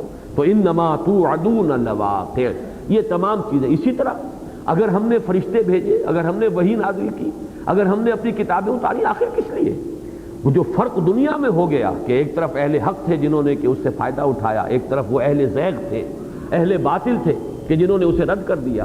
دنیا کے اندر بھی تم نے دیکھا کہ قومیں ہلاک کر دی گئی، فرق نمایاں ہو گیا، حضرت نوح اور ان کے ساتھی بچا لیے گئے اور بقیہ پوری قوم غرق کر دی گئی۔ اسی طریقے سے حضرت ہود اور ان کے ساتھی اہل ایمان بچا لیے گئے، باقی پوری قوم عاد جو ہے وہ ختم کر دی گئی، ہلاک کر دی گئی۔ تو یہ فالفارقات فرقا، یہ جو ہو رہا ہے کیوں ہو رہا ہے؟ تاکہ تم پر یہ بات واضح ہو جائے کہ یہ اندھیر نگری چوپٹ راج نہیں ہے، بلکہ یہاں ایک نظام عدل اور نظام مجازات، قانون مجازات ہے جو قائم ہے۔ جب دنیا میں اس کا یہ مظہر دیکھ رہے ہو تو یقیناً اس کا جو آخری فیصلہ ہونے والا ہے، اس کی جو خبر دی جا رہی ہے وہ بھی جھوٹی نہیں ہے۔ انما توعدون لصادق وان الدین لواقع، جس چیز کی کہ تمہیں دھمکی دی جا رہی ہے یا جس چیز کا وعدہ کیا جا رہا ہے وہ سچا ہے، اور دین یعنی جزا و سزا وہ واقع ہو کر رہے۔ یہاں پر جیسا کہ میں نے عرض کیا ان دونوں آیتوں کے مفہوم کو جمع کر دیا گیا، انما توعدون لواقع۔ اب آگے چلیے فَإِذَا النُّجُومُ طُمِسَتْ، اب یہ وہ قیامت کی جو کیفیات ہیں، جبکہ وہ جو زلزلہ آئے گا جسے کہ کہیں واقعہ کہا جاتا ہے، اذا وقعت الواقعہ لیس لوقعتها کاذبہ، کہیں ہم نے اس کو پڑھا ہے تو سورہ قیامہ کے اندر اس کی کچھ اور شکلیں جو ہے، کچھ اور کیفیات جو ہے اس کی بیان کر دی گئی۔ یہاں پر جو ہے 3 آیتوں میں اسی وقوع قیامت کا وہ جو ہولناک نقشہ ہے، اس وقت جو بھی یہ مادی نظام ہے اس کائنات کا، میں نے کہہ تو دیا لفظ کائنات، لیکن میں اس میں وضاحت کر دینا چاہتا ہوں، اور اس پر چونکہ تھوڑا ہی عرصہ ہوا ایک کتاب چھپی ہے، the mechanics of the doomsday, ایک پاکستانی ہی فزسسٹ ہے، فزکس کے کافی بڑے ماہر ہیں، انہوں نے کتاب لکھی ہے، اور اس سے یہ ہے کہ قیامت کا ایک نقشہ انہوں نے یہ کھینچا ہے جو میرے دل کو لگا ہے کہ یہ قیامت جو ہے ایک تو ہے پوری کائنات کی قیامت، پورے کائنات کی بساط کا لپیٹا جانا، ایک ہے مختلف گیلیکسیز جو ہیں ان کی قیامت واقع ہو جانا، اور وہ قیامت تو واقع ہوتی آ رہی ہے، چلا آ رہا ہے سلسلہ، اس لیے کہ سائنس نے آج یہ بتایا ہے کہ پوری پوری گیلیکسیز گم ہو جاتی ہیں، وہ بلیک سپاٹس رہ گئے، بلیک ہولز رہ گئے ہیں صرف کے جو نظر آتے ہیں، اور اس کے اندر پوری پوری گیلیکسیز گم ہو چکی۔ تو یہ ہم نہیں کہہ سکتے کہ جس قیامت کا قرآن مجید میں نقشہ کھینچا گیا ہے وہ پوری کائنات کی تباہی کا معاملہ ہے۔ عین ممکن ہے کہ یہ جو ہمارا خطہ ہے، اس کائنات کا یہ حصہ جس میں یہ زمین واقع ہوئی ہے اور جس میں یہ نوع انسانی کا معاملہ ہے اور یہاں جو رسول بھیجے گئے ہیں، ان کا حساب کتاب، ان کی جزا و سزا، اس کے لیے کسی ایک اس حصے کے اندر جو ہے یہ عظیم قسم کا ایک حادثہ رونما ہو اور تباہی ہو، اور سورج اور چاند جیسے کہ کہا گیا جمع الشمس والقمر، سورج اور چاند جمع ہو جائیں۔ اب سورج اور چاند سے کسی زمانے میں تو انسان یہ سمجھتا ہوگا گویا کہ پوری کائنات ہی کا ذکر ہو گیا۔ آج ہمیں معلوم ہے کہ کروڑ جو ہے وہ سورج موجود ہے اس کائنات کے اندر، گیلیکسیز جو ہیں اس کا تصور کیجئے، اور پھر ان کے اندر کتنے سٹارز ہیں اور ان میں سے ہر ایک کے گرد جو ہے وہ کتنے سیارے گھوم رہے ہیں۔ اس اعتبار سے جیسے کہ بعض جگہ پر آیا بھی ہے کہ یہ ایک نقشہ جو ہے ایک بساط ایک دفعہ لپیٹی جائے گی، پھر اس کو کھول بھی دیا جانا ہے، پھر آخرت کا عالم آنا بھی ہے۔ تو یہ پوری کائنات کی تباہی کا معاملہ نہیں ہے، بلکہ ایک حصہ کائنات کے اندر ایک کیفیت دوسری کیفیت میں تبدیل کر دی جائے گی۔ یہ ہے در حقیقت کی جو نقشہ اب سامنے آ رہا ہے۔ بہرحال وہ جو ایک ہے زلزلہ کہیں ان زلزلۃ الساعۃ شیء عظیم، وہ قیامت کا اور ساعت کا زلزلہ جو ہے وہ بڑی شے ہے، وہ جو ہلچل مچے گی، اس کے لیے مختلف تعبیرات ہیں۔ یہاں 3 آیات آئی۔ فَإِذَا النُّجُومُ طُمِسَتْ، جبکہ ستارے مٹا دیے جائیں گے، بے نور کر دیے جائیں گے۔ یہ بات سورہ قیامہ میں چاند کے بارے میں بھی آئے، وَخَسَفَ الْقَمَرُ، اور خسف کے دونوں معنی میں نے وہاں بیان کیے تھے، بے نور ہو جانا اور یہ کہ اس کا دھس جانا سورج کے اندر، وَجُمِعَ الشَّمْسُ وَالْقَمَرُ۔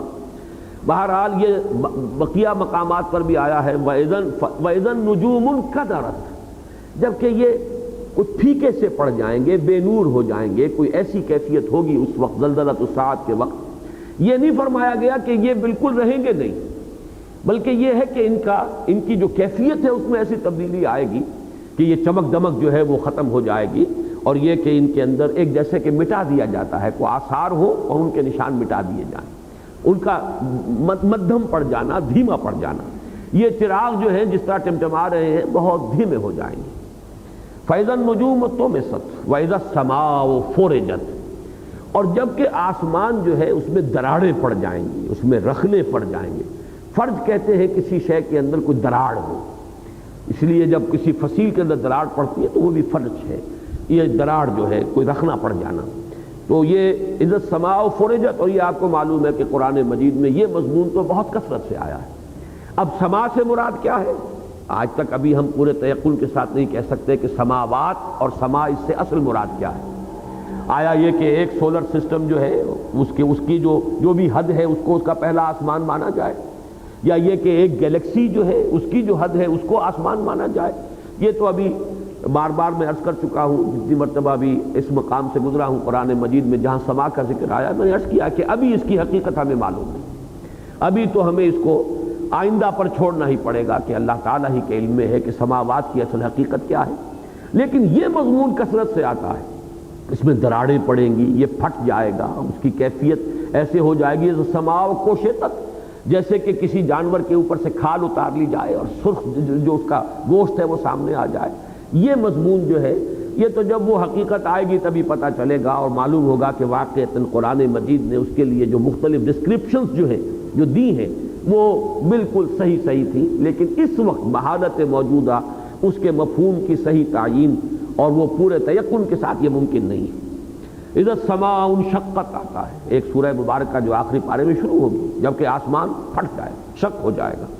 کہیں آتا ہے اذا السماء انفطرت، جبکہ آسمان، انفطار کے معنی بھی پھٹ جانا ہے، فطر کے معنی کسی شے کا سلسلہ منقطع ہو جانا۔ اسی طرح فرمایا سورہ رحمان میں فَإِذَا انشَقَّتِ السَّمَاءُ فَكَانَتْ وَرْدَةً كَالدِّهَانِ، جب آسمان پھٹ جائے گا اور ایسے ہو جائے گا جیسے کہ اب اس کے بھی مختلف مفہوم لیے گئے ہیں، وہ میں سورہ رحمان میں بیان کر چکا ہوں، تیل کی تل چھٹ کے مانند کو خاص رنگ اس کا، اور وہ کہیں جو کہا گیا کوشتت، جیسے کہ کسی جانور کی کھال اتار لی جاتی ہے تو اب اس کا جو گوشت ہے وہ نظر آتا ہے سرخ، وہ مفہوم۔ یا جیسے کہ فرمایا گیا ہے وَانشَقَّتِ السَّمَاءُ فَهِيَ يَوْمَئِذٍ وَاهِيَةٌ وَالْمَلَكُ عَلَىٰ أَرْجَائِهَا، یہ سورہ حق میں ہم پڑھ چکے ہیں۔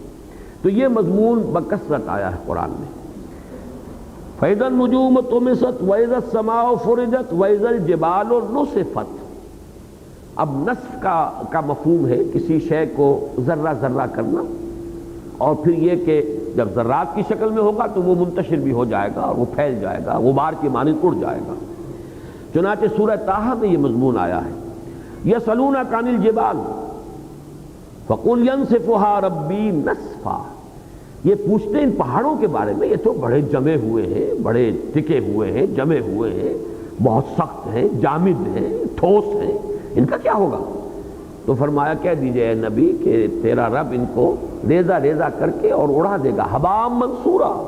وہ حباء منصورا بن جائیں گے. کہیں اس کے لیے کوئی اور مختلف، جیسا کہ آپ کو معلوم ہے سورہ قاریہ میں آئیں گے الفاظ وَتَكُونُ الْجِبَالُ كَالْعِهْنِ الْمَنْفُوشِ. دھنکی ہوئی روئی یا دھنکی ہوئی اون کے مانند، گالوں کے مانند جو ہے یہ، جیسے کہ ہِیَ تَمُرُّ مَرَّ السَّحَابَ آیا ایک جگہ پر کہ تم ان کو دیکھ رہے ہو بڑے جمے ہوئے ہیں، ٹھوس ہیں. وَهِیَ تَمُرُّ مَرَّ السَّحَابَ. اس وقت تو یہ تمہارے پہاڑ جو ہے یہ ایسے ہوں گے. اور آج اس کی حقیقت ہم پر واضح ہے. پہلے تو آدمی نہیں سمجھ سکتا تھا کہ یہ بادل کیسے چلتے ہیں اور بادلوں کی حقیقت کیا ہے. لیکن آج جب آپ جہاز میں بیٹھ کر بادلوں کو چیرتے ہوئے اوپر جاتے ہیں یا چیرتے ہوئے نیچے اترتے ہیں تب صاف نظر آتا کہ بادل کیا ہے. معلوم ہے کہ ایک طرح کا غبار سا ہے، اس کی کوئی ٹھوس حقیقت نہیں ہے. تو تم اسے دیکھ رہے ہو کہ یہ جامد ہے. وہی تمر مر السحاب. وہ تو اس طریقے سے چل رہے ہوں گے، اس طریقے سے وہ منتشر ہو چکے ہوں گے اس کے اجزاء، اور وہ اس طرح چل رہے ہوں گے جیسے بادل چلتے ہیں. اور سورہ نبا میں آ جائے گا وَسُيِّرَتِ الْجِبَالُ فَكَانَتْ سَرَابًا.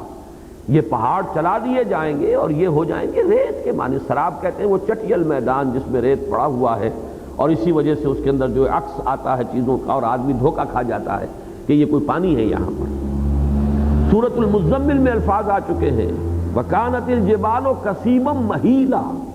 تو یہ مختلف تعبیرات ہیں. اور یہاں پر ان 3 آیات میں ایک بات نوٹ کرنے کی ہے کہ یہ صورتیں جو اب ہم پڑھ رہے ہیں، اور یہ سورہ قاف سے سمجھیے کہ سلسلہ شروع ہوا ہے جس کو آخری منزل کہا جاتا ہے. اور ہمارے یہ مکی اور مدنی صورتوں گروپ کے اعتبار سے اس میں 2 گروپ آ جاتے ہیں. ان میں یہ ہے کہ لغت کے اعتبار سے بڑے مشکل مقامات ہیں، آسان نہیں ہے یہ. ہم تراجم کی مدد سے اور مختلف جو لوگوں نے تحقیقیں کی ہیں ان کے حوالے سے بہرحال ایک رائے قائم کر لیتے ہیں، لیکن ان الفاظ کی پوری کنہ تک پہنچنا اور ان کی اصل حقیقت کو، اس کے لیے تو لغت کا بہت گہرا علم جو ہے بہت ضروری ہے، بہت مطالعہ اس کے لیے لازم ہے.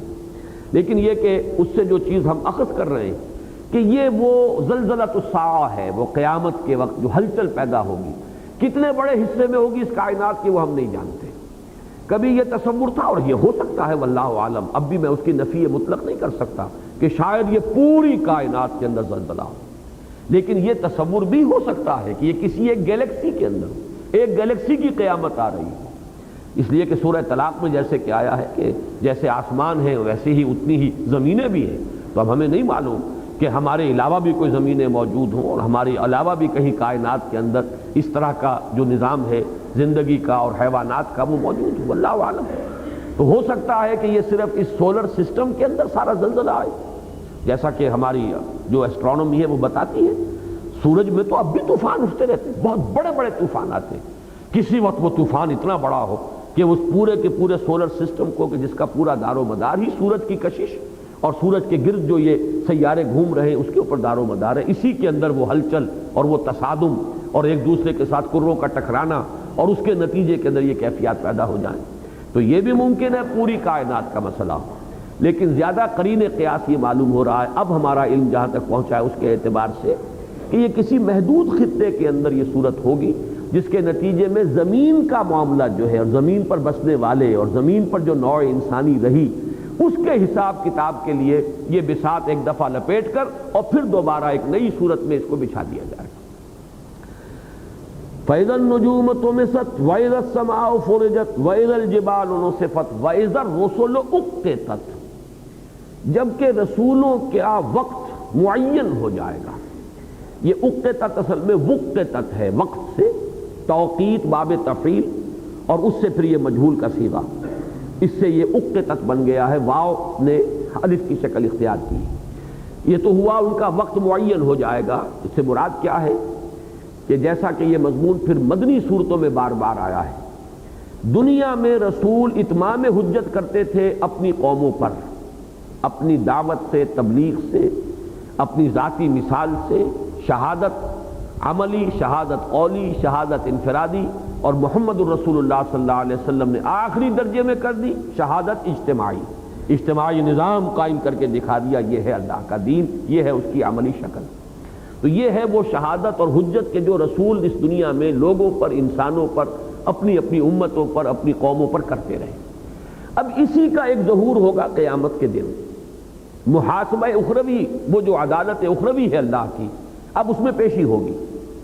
ایک ایک قوم، ایک ایک امت کا جب معاملہ ہوگا پیشی کے لیے، تو پھر اس کا رسول پہلے کھڑا ہوگا اور وہ وہاں پر گواہی دے گا، ٹیسٹیفائی کرے گا، جسے آپ کہتے ہیں پروزیکیوشن وٹنس، سرکاری گواہ کی حیثیت سے کھڑے ہو کر رسول گواہی دیں گے، اے اللہ تیرا پیغام جو ہم تک پہنچا تھا ہم نے ان تک پہنچا دیا تھا، ہماری ذمہ داری پوری ہو گئی تھی، پروردگار ہم نے اس میں کوئی کمی نہیں کی۔ یہ وہ مضمون ہے کہ جو ایک مکی صورت میں بھی بڑے پرجلال انداز میں آیا ہے، فَلَنَسْأَلَنَّ الَّذِينَ أُرْسِلَ إِلَيْهِمْ وَلَنَسْأَلَنَّ الْمُرْسَلِينَ، تو ہم لازماً پوچھ کر رہیں گے ان سے بھی جن کی طرف کے ہم نے رسولوں کو بھیجا، اور ان سے بھی جن کو رسول بنا کر بھیجا، اس لیے کہ یہ ذمہ داری جو ہے بہت بڑی ہے، بڑی نازک ہے۔ اللہ کا پیغام، اللہ کی وحی ایک شخص تک آئی، ظاہر بات ہے پوری قوم کے پاس تو فرشتہ نہیں آیا، پوری قوم کے پاس تو وہ کتاب نازل نہیں ہوئی، پوری قوم کو تو اللہ نے ایک ایک فرد تک تو وہ بات نہیں پہنچائی۔ اب یہ پوری ذمہ داری جو ہے اس فرد کی ہے، وہ رسول وہ بڑے کٹھن ذمہ داری کا حامل ہو گیا ہے، اس امانت کو پہنچائے اور پہنچانے کا حق ادا کرے۔ اگر وہ نہیں کرتا بالفرض تو گویا کہ لوگوں کی گمراہی کا وبال اس پر آ جائے، تم نے پہنچایا کیوں نہیں؟ تمہارے پاس امانت تھی ہماری، تمہیں پہنچانا تھا نوع انسانی کو۔ اگر وہ پہنچا دے اور پہنچا ہی نہ دے، پہنچانے کا حق ادا کر دے تو وہ بری ہو گئے، اب محاسبہ ہوگا، اب تم بتاؤ تم نے کیا کیا۔ یہ ہے در حقیقت فَلَنَسْأَلَنَّ الَّذِينَ أُرْسِلَ إِلَيْهِمْ، ہم لازماً پوچھیں گے ان سے جن کی طرف ہم نے رسولوں کو بھیجا، وَلَنَسْأَلَنَّ الْمُرْسَلِينَ، اور ہم لازماً پوچھیں گے مرسلین سے، بھیجے ہوئوں سے، رسولوں سے، کہ تم نے وہ پیغام پہنچا دیا یا نہیں۔ یہی ہے کہ جو مضمون بار بار آیا ہے، فَكَيْفَ إِذَا جِئْنَا مِن كُلِّ أُمَّةٍ بِشَهِيدٍ وَجِئْنَا بِكَ عَلَىٰ هَٰؤُلَاءِ شَهِيدًا، سورہ نساء کی جو آیت ہے، ویسے تو سورہ نحل میں بھی یہ مضمون آیا ہے، بلکہ 2 مرتبہ آیا ہے، لیکن سب سے زیادہ نمایاں ہو کر اور واضح ہو کر یہ مضمون سورہ نساء کی آیت نمبر 41 میں آیا ہے۔ فَكَيْفَ، کیا ہوگا اس دن، کیا بیتے گی، ذرا تصور کرو کیا حال ہوگا اس دن۔ فَكَيْفَ إِذَا جِئْنَا مِن كُلِّ أُمَّةٍ بِشَهِيدٍ، ہر امت میں سے ہم لا کر کھڑا کریں گے، انہی میں سے ہوتے تھے رسول، انہی کے بھائی بند، انہی کا کت اینڈ کن، انہی میں سے، من كُلِّ أُمَّةٍ بِرَسُولٍ وَجِئْنَا بِكَ عَلَىٰ هَٰؤُلَاءِ شَهِيدًا، اور اے محمد ہم آپ کو لائیں گے ان کے خلاف گواہی دینے کے لیے، ان پر گواہ بنا کر۔ اور علا کا لفظ آتا ہے حرف جار عربی زبان میں کسی کی مخالفت کے لیے، لام آتا ہے کسی کے حق میں کوئی شے ہو، القرآن حجت لک او علیک، یہ قرآن یا حجت ہے تمہارے حق میں یا تمہارے خلاف، یا تو اسے مانو گے، اس پر عمل کرو گے، اسے حرز جاں بناؤ گے، اسے اپنا امام بناؤ گے، تو یہ تمہارے لیے دلیل راہ ہے، حجت ہے اس دنیا میں، اور یہی تمہارے لیے شافع بن کر کھڑا ہوگا قیامت کے دن کہ پروردگار تیرا یہ بندہ مجھے پڑھتا رہا، مجھ کو سمجھتا رہا، مجھ پر غور کرتا رہا، مجھ پر عمل کرتا رہا، میری پیروی کرتا رہا۔ القرآن حجت لک او علیک، یا پھر تمہارے خلاف، پروردگار یہ مانتا تھا کہ میں تیری کتاب ہوں، پھر اس نے مجھے نہیں پڑھا، ہر شے کو سمجھا، مجھے نہیں سمجھا، اور سمجھا بھی تو مجھ پر عمل نہیں کیا۔ القرآن حجت لک او علیک، تو یہی وہ لفظ آتا ہے، وہ حرف جو ہے علا، فَكَيْفَ إِذَا جِئْنَا مِن كُلِّ أُمَّةٍ بِشَهِيدٍ وَجِئْنَا بِكَ عَلَىٰ هَٰؤُلَاءِ شَهِيدًا۔ اور اس پر آپ کو واقعہ یاد ہوگا، میں نے اس کو نقل بھی کیا ہے، مسلمانوں پر قرآن مجید کے حقوق نامی جو میرا کتاب چاہے اس میں، اس آیت پر حضور صلی اللہ علیہ وسلم کی آنکھوں سے آنسو رواں ہوئے۔ حضرت عبداللہ ابن مسعود یہ فرماتے ہیں کہ حضور نے فرمائش کی کہ قرآن پڑھو، مجھے قرآن سناؤ، تو میں نے عرض کیا کہ حضور آپ کو سناؤں، آپ پر تو نازل ہوا ہے۔ آپ نے فرمایا ہاں، لیکن مجھے دوسروں سے سن کر کچھ اور حظ اور کیفیت حاصل ہوتی ہے، تم سناؤ۔ تو امتثال امر میں انہوں نے سورہ نساء شروع سے پڑھنی شروع کی۔ اب حضور سر جھکائے بیٹھے ہوئے ہیں یا تشریف فرما ہے، اور ظاہر بات ہے کہ عبداللہ ابن مسعود پڑھ رہے ہیں تو ان کی گردن جھکی ہوئی ہے، تلاوت کر رہے ہیں، قرات کر رہے ہیں۔ جب اس آیت پر پہنچے فَكَيْفَ إِذَا جِئْنَا مِن كُلِّ أُمَّةٍ بِشَهِيدٍ وَجِئْنَا بِكَ عَلَىٰ هَٰؤُلَاءِ شَهِيدًا، تو حضور نے فرمایا حسبک حسبک، بس کرو بس کرو۔ اب وہ فرماتے ہیں حضرت عبداللہ ابن مسعود کہ میں نے نگاہ اٹھا کر دیکھا حضور کی آنکھوں سے آنسو لگا، اس لیے کہ اپنی قوم کے خلاف گواہی دینی ہوگی کہ پروردگار میں نے پہنچا دیا تھا انہیں۔ ظاہر بات ہے اس میں ابو لہب بھی ہے، اپنا ہی حقیقی چچا ہے، اس میں تو ابو طالب بھی ہے، بہرحال وہ بھی ایمان نہیں لائے، اس دنیا سے بغیر کلمہ شہادت ادا کیے چلے گئے۔ یہ ساری گواہی کن کے خلاف پڑے گی؟ جیسے ابھی 2 جمعوں میں نے بیان کیا ہے کہ رسالت اور نبوت رحمت ہے، لیکن سب کے حق میں نہیں۔ رحمت تو انہی کے حق میں ہے جنہوں نے اس کی ہدایت اور رہنمائی سے فائدہ اٹھایا، جنہوں نے اس سے استفادہ نہیں کیا ان کے تو الٹا خلاف پڑ گیا معاملہ کہ اگر پہلے رسول کی آمد سے پہلے وہ کوئی عذر پیش کر سکتے تھے، کوئی بہانہ بنا سکتے تھے، کوئی رعایت انہیں حاصل ہو سکتی تھی، تو اب وہ ختم ہوا کہ اب تو تمہارے اوپر آخری درجے میں حجت قائم کر دی گئی، لہذا اب تم کسی رعایت کے مستحق نہیں رہے۔ یہی وجہ ہے کہ دنیا میں اللہ کا قاعدہ یہ رہا ہے کہ جب رسول بھیج دیا گیا پھر بھی اگر کسی قوم نے کفر ہی پر جو ہے اصرار کیا اور اسی کے اوپر وہ بضد رہی تو پھر اس کو ہلاک کر دیا گیا۔ نو کنسیشن ناؤ، اب کوئی موقع نہیں کسی رعایت کا۔ تو یہ ہے جس کا نقشہ کھینچا جا رہا ہے۔ وَإِذَا الرُّسُلُ أُقِّتَتْ، معلوم ہوتا ہے کہ رسولوں کا اس وقت ایک ٹائم ٹیبل معین ہو جائے گا۔ اب یہ پہلا جو 3 آیات تھی، میں نے جیسا کہ کئی مرتبہ عرض کیا، جب ہم قیامت کا لفظ استعمال کرتے ہیں تو ہم بہت سی چیزوں کو اور بہت سے ایک دوسرے سے جدا اور نہ معلوم کتنا ان میں فصل ہوگا زمانی اعتبار سے، ان مرحلوں کو ہم جمع کر لیتے ہیں۔ یہ مرحلے 3 ہیں۔ ایک مرحلہ ہے وہ الساعہ والساعۃ ادھیٰ وامر، جس کو کہا گیا ان زلزلۃ الساعۃ شیء عظیم۔ یہ نقشہ جو ہے فَإِذَا النُّجُومُ طُمِسَتْ وَإِذَا السَّمَاءُ فُرِجَتْ وَإِذَا الْجِبَالُ نُصِفَتْ، یہ وہ الساعہ ہے، وہ قیامت ہے۔ اس کے بعد تو وہ ہلاکت ہے جو سب پر طاری ہو جائے گی، تمام جتنے بھی اس وقت حیات ہوں گے، سوائے جو بھی اللہ تعالیٰ کسی جگہ پر آیا ہے الا ما شاء ربک یا الا من شاء اللہ، باقی یہ کہ سب کے اوپر ہلاکت ہو جائے گی۔ اس کے بعد پھر دوسرا مرحلہ آئے گا، بعث بعد الموت۔ یہ بعث بعد الموت جو ہے یہ ہے دوسرا مرحلہ۔ پھر وہ تیسرا مرحلہ ہے جسے قیامہ کہا جاتا ہے، پیشی ہو رہی ہے، اب کھڑے ہوئے ہیں اللہ کے حضور میں، یہ ہے یوم القیامہ۔ تو یہ مراحل اب ان میں کتنا کتنا فصل ہوگا یہ آج ہم نہیں جانتے۔ اس پہلی الساعہ وہ قیامت، ہم تو لفظ قیامت کا اطلاق ہم تینوں پر کر رہے ہیں، لیکن یہ ہے کہ ایک وہ الساعہ ہے، پھر بعث بعد الموت ہے، پھر قیامہ ہے، پھر کھڑے ہونا ہے اللہ کے حضور میں۔ یوم یقوم الناس لرب العالمین، جس دن کے لوگ کھڑے ہوں گے اپنے رب تمام جہانوں کے پروردگار کے حضور میں۔ تو یہاں پہلی 3 آیات میں وہ الساعہ کا بیان تھا، فَإِذَا النُّجُومُ طُمِسَتْ وَإِذَا السَّمَاءُ فُرِجَتْ وَإِذَا الْجِبَالُ نُصِفَتْ، اور اب جو آ رہا ہے یہ ہے وہ القیامہ، اب جبکہ پیشی کا وقت آ رہا ہے۔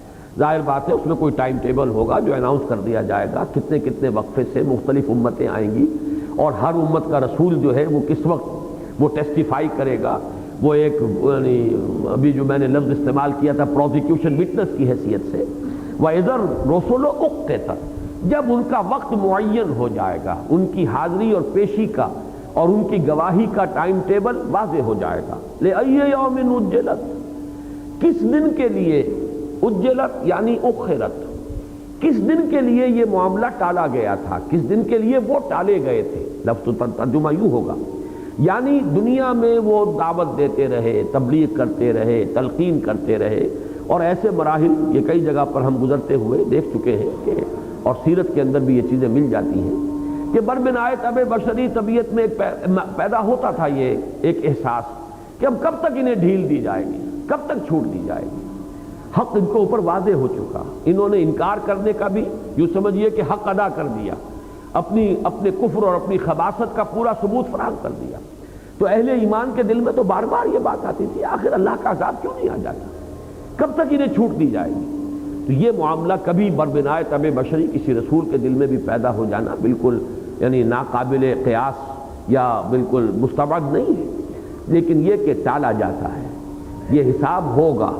جیسے کہ کئی جگہ پر آیا ہے کہ اگر ایک وقت معین نہ ہوتا وَلَوْلَا أَجَلٌ مُّسَمًّى، اگر نہ ہوتا تو ابھی ہم ان کا قصہ چکا دیتے اور پاک کر دیتے، لیکن ایک اجل معین ہے، ایک وقت معین ہے۔ اس دنیا میں بھی ان کی ڈھیل کا ایک وقت ہے، اس سے پہلے عذاب نہیں آئے گا، اور پھر آخرت کی ایک اجل تو ہے، وہ اجل جو ہے معین۔ تو لأی یوم اجلت، کس دن کے لیے ان کو ملتوی کیا گیا، ان کے معاملے کو ٹالا گیا، کس دن کے لیے فیصلہ جو ہے وہ آپ یوں کہہ دی کہ آج کل بھی ہوتا ہے ججمنٹ ریزروڈ، وہ ججمنٹ کا جو ہے وہ وقت جو ہے معین کیا گیا تھا۔ لأی یوم اجلت لیوم الفصل، فیصلے کا دن۔ جیسے کہ آج کل بھی ہماری عدالتوں کا بڑی لمبی چوڑی جو ہے وہ ہو گئی ہے، سماعت ہو گئی ہے، گواہیاں ہو گئی ہے، جرا ہو گئی ہے، اب فلاں دن جو ہے وہ فیصلے کا اعلان کیا جائے گا، وہ فیصلہ جو ہے وہ اس کا اعلان ہو جائے گا۔ اسی طریقے سے یہ یوم الفصل ہے، لیوم الفصل وما ادراک ما یوم الفصل۔ اور تم کیا سمجھتے ہو، کیا تمہیں اندازہ ہے، کتنا کچھ تمہیں، اب اس میں بھی ادراکا اور یدریکا کا ایک فرق ہے بعض حضرات کے نزدیک۔ ادراکا بعض حضرات تو اس میں کوئی فرق نہیں کرتے، تمہیں کیا معلوم، تم نہیں جانتے، تمہیں اندازہ نہیں ہے، اس دن کی ہولناکی کا تمہیں اندازہ نہیں ہے، اس دن کی شدتوں کا تمہیں اندازہ نہیں ہے۔ ایک تو یہ کہ یہ نفی ہر حال میں، ایک رائے یہ ہے کہ وما ادراک جب آتا ہے تو اس میں نفی نہیں، اس بات ہے، اور کیا ہی تمہیں معلوم ہے اے محمد صلی اللہ علیہ وسلم وہ یوم الفصل کیا ہے۔ لیکن جب آتا ہے وما یدریکا، وما یدریکا جب کہ مضارع کی شکل میں آئے گا، اس میں یہ ہے کہ آپ کیا جانیں، یعنی آپ کے سامنے ابھی یہ حقیقت واضح نہیں ہے، آپ نہیں جانتے۔ تو ادراکا اور یدریکا یہ فعل ماضی اور فعل مضارع کی شکل میں یہ ایک فرق ہے جو بعض حضرات نے کیا ہے۔ اکثر و بیشتر جو ہے القارعہ مل قارعہ وما ادراک مل قارعہ، الحاقہ مل حاقہ وما ادراک مل حاقہ، تو عام طور پر یہی سمجھا گیا ہے کہ یہ دونوں حالتوں میں چاہے فعل ماضی ہو اور چاہے فعل مضارع ہو یہ نفی ہی کا مفہوم دیتا ہے۔ تو فرمایا کہ لأی یوم اجلت لیوم الفصل وما ادراک ما یوم الفصل، تمہیں کیا معلوم کہ وہ یوم الفصل کیا ہے۔ اس میں یہ بھی ہے کہ اگرچہ بظاہر تو خطاب حضور سے ہے صلی اللہ علیہ وسلم، مخاطب اول تو قرآن کے آپ ہی ہے، لیکن یہ کہ یہاں مراد ہو سکتی ہے پوری نوع انسانی جو اس قرآن کو پڑھنے والی ہے، جس تک کہ تبلیغ ہو رہی ہے، کہ اے سامع تجھے کیا پتا وہ قیامت ہے کیا، وہ فیصلے کا دن کیا ہے، وہ یوم عظیم یوم یقوم الناس لرب العالمین، وہ بڑا دن، وہ عظمت والا دن، وہ بڑا سخت دن، جس کو کہ سورہ مزمل میں کہا گیا یوم یجعل الولدان شیبا، وہ دن کے جو بچوں کو بوڑھا کر دے گا، والسماء منفطر بہ، اور آسمان جو ہے پھٹ پڑنے کو ہے، وہ دن جو ہے وہ تو گویا کہ ایک ایسے بھاری بوجھ کے مانند ہے کہ آسمان اس کو سنبھالتے ہوئے گویا کہ بوجھ کے مارے پھٹ پڑنے کو ہے۔ تو وہ دن جو ہے اس کی ثقالت، اس کی شدت، اس کی سختیاں، اس کی ہولناکیاں، یہ قرآن مجید میں مختلف اسلوب سے بیان ہوئی ہے، یہاں بس ایک سوال کے انداز میں، لیکن اس سوال کے اندر جو ہے جو استفہام انکاری اسے کہیں، استفہام تقریری کہیں، اگر وہ فرق ذہن میں رکھیں ادراکا اور یدریکا، لیکن یہ کہ ہر صورت میں یہ استفہام جو ہے یہ ایک بڑی اس کی تفخیم اور اس کی جو بہت شدت ہے، ہولناکی ہے، اس کو بڑے اجمال کے ساتھ بیان کر رہا ہے۔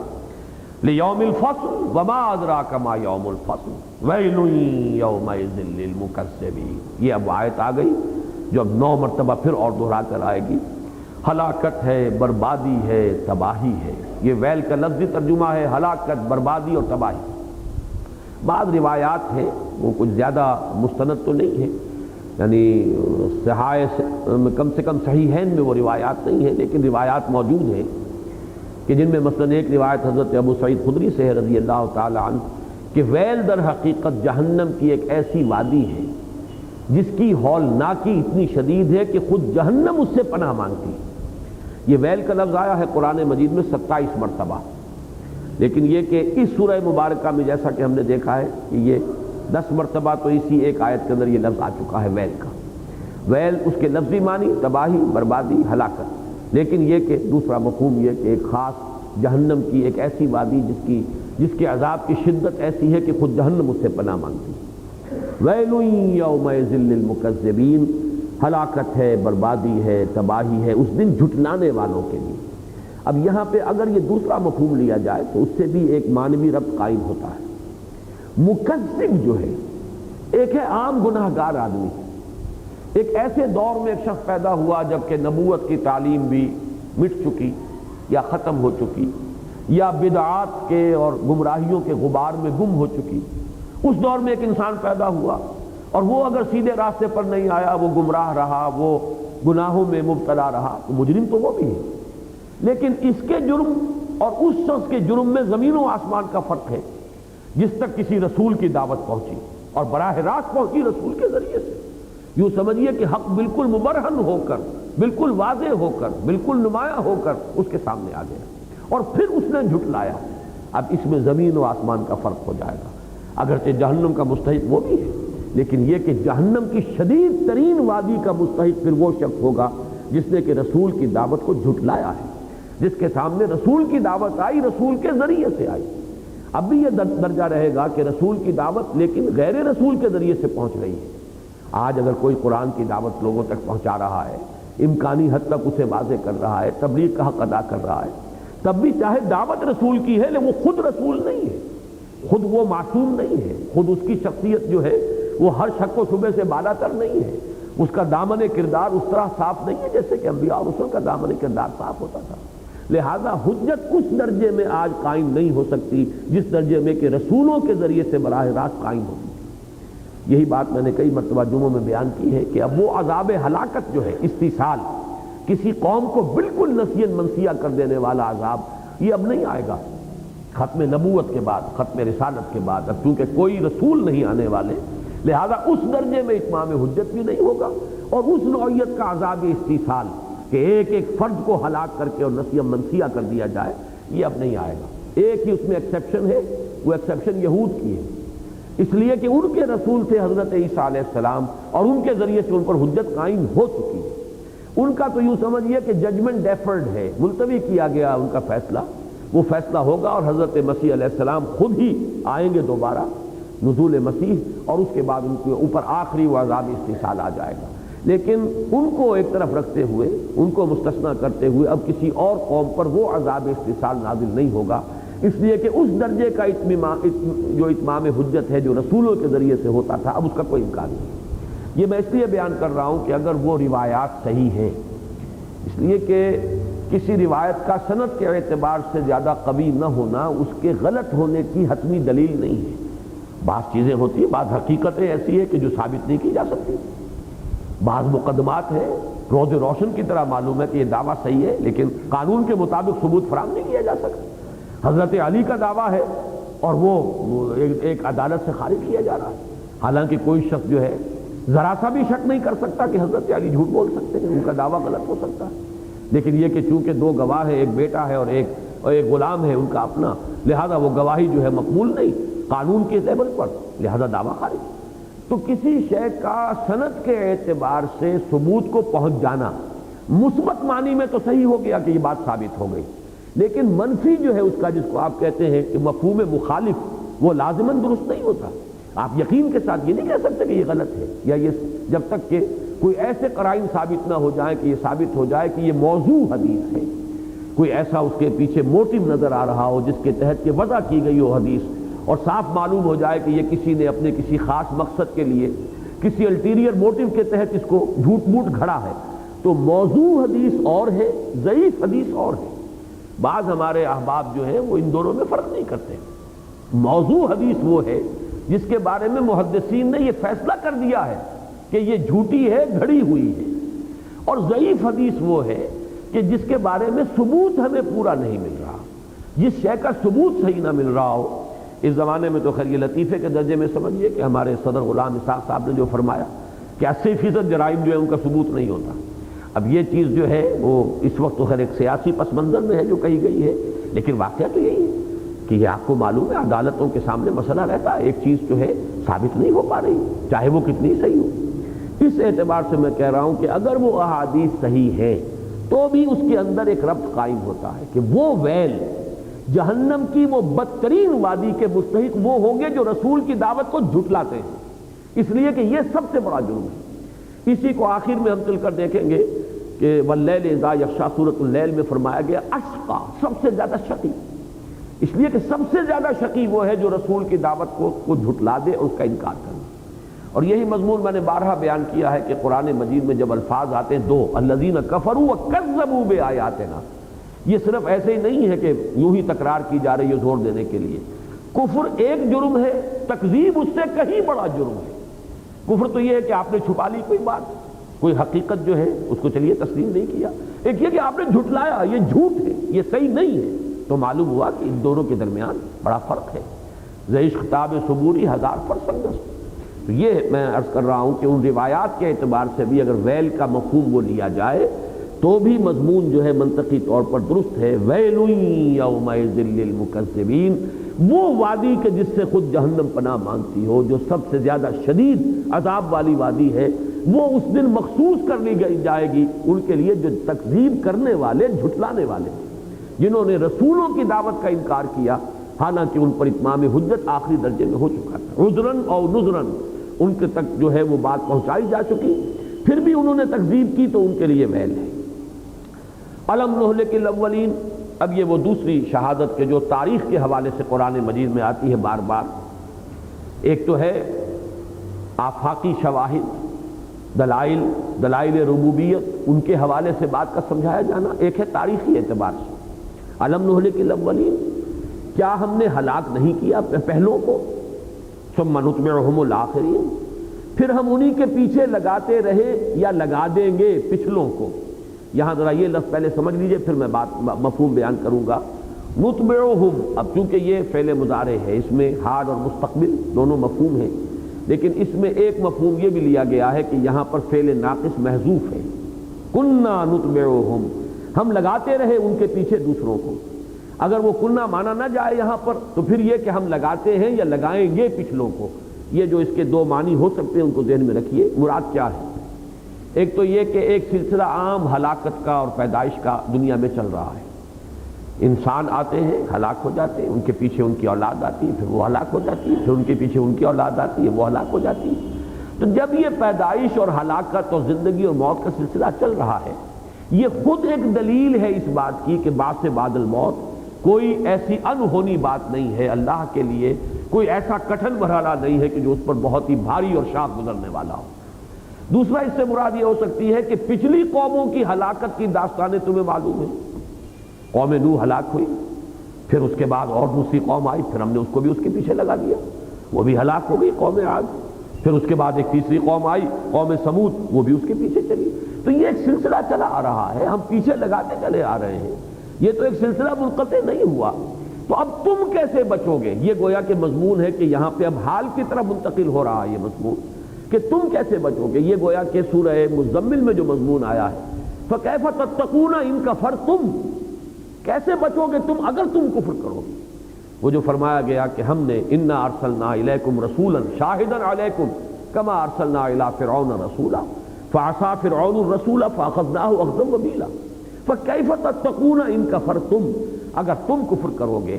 جب پہلے سے یہ مسئلہ چلا آ رہا ہے، قوم نوح ہلاک ہو گئی تمہیں معلوم ہے، قوم عاد اسی جزیرہ نما میں آباد تھی، احقاف کے علاقے میں برباد ہوئی، ختم ہو گئی، نام و نشان مٹ گیا، تم جانتے ہو۔ قوم سمود اسی جزیرہ نما عرب کے شمال مغربی کونے میں آباد تھی، اس کے آثار آج بھی موجود ہیں، پہاڑوں کو تراش تراش کر جنہوں نے چٹانوں کے اندر گھر بنائے تھے وہ گھر آج بھی جا کر تم دیکھتے ہو، وہ نسیہ منسیہ ہو گئی۔ تو تم کہاں سے ایسی نئی نویلی اور نئی نرالی کوئی قوم آئے ہو کہ تم پر کوئی عذاب نہیں آ سکتا، تمہیں ہلاک نہیں کیا جا سکتا۔ یہ گویا کہ ماضی سے اور اس کے تسلسل سے حال کی طرف لایا جا رہا ہے۔ الم نہلک الاولین ثم نتبعہم الآخرین کذالک نفعل بالمجرمین، یہاں پر بھی دونوں امکانات ہیں، نفعلوں کو لیا جائے تو ایسے ہی ہم کریں گے مجرموں کے ساتھ، آج کے مجرموں کے ساتھ، یا یہ کہ اس کو عام کہا جائے کننا، ہم اسی طریقے سے کننا نفعل بالمجرمین، ہم تو یہ مجرموں کے ساتھ کرتے رہے، یہ ہماری سنت ثابت آ رہی ہے۔ یہ کوڑے کرکٹ کو جمع کر کے آگ لگا دینا یہ دنیا کا اصول ہے۔ قومیں جب گل سڑ جاتی ہیں ان پر آخری اتمام حجت کے لیے ہم رسولوں کو بھیجتے رہے، جب ثابت ہو گیا کہ ان میں کوئی خیر کا مادہ نہیں ہے، بھلائی کا کوئی جذبہ رہا ہی نہیں، رسولوں کے آمد کے بعد بھی ان کی آنکھیں نہیں کھلی، ہم نے انہیں ہلاک کیا، دنیا کو پاک کر دیا۔ اسی طریقے سے ہم کرتے رہے ہیں اور ایسے ہی ہم کریں گے تمہارے ساتھ اگر تم نے بھی وہی طرز عمل اختیار کیا۔ ان آیات کا جو مجموعہ ہے اس کے لیے سورہ مزمل کی اس آیت کو انا ارسلنا الیکم رسولا شاہدا علیکم، دیکھو قریش، دیکھو اہل عرب، ہم نے تمہاری طرف بھیج دیا ہے اپنا ایک رسول تم پر گواہ بنا کر، کما ارسلنا الی فرعون رسولا، اب وہاں صرف ایک گواہی دی گئی، جیسے کہ فرعون کی طرف ہم نے اپنے رسول کو بھیجا تھا۔ پھر تمہیں معلوم ہے فعصا فرعون الرسول، رسول کا انکار کیا، نافرمانی کی فرعون نے، فاخذناہ اخذا وبیلا، ہم نے پکڑا اسے وبال والا پکڑنا، گرفت کی ہم نے اس کے اوپر سخت گرفت۔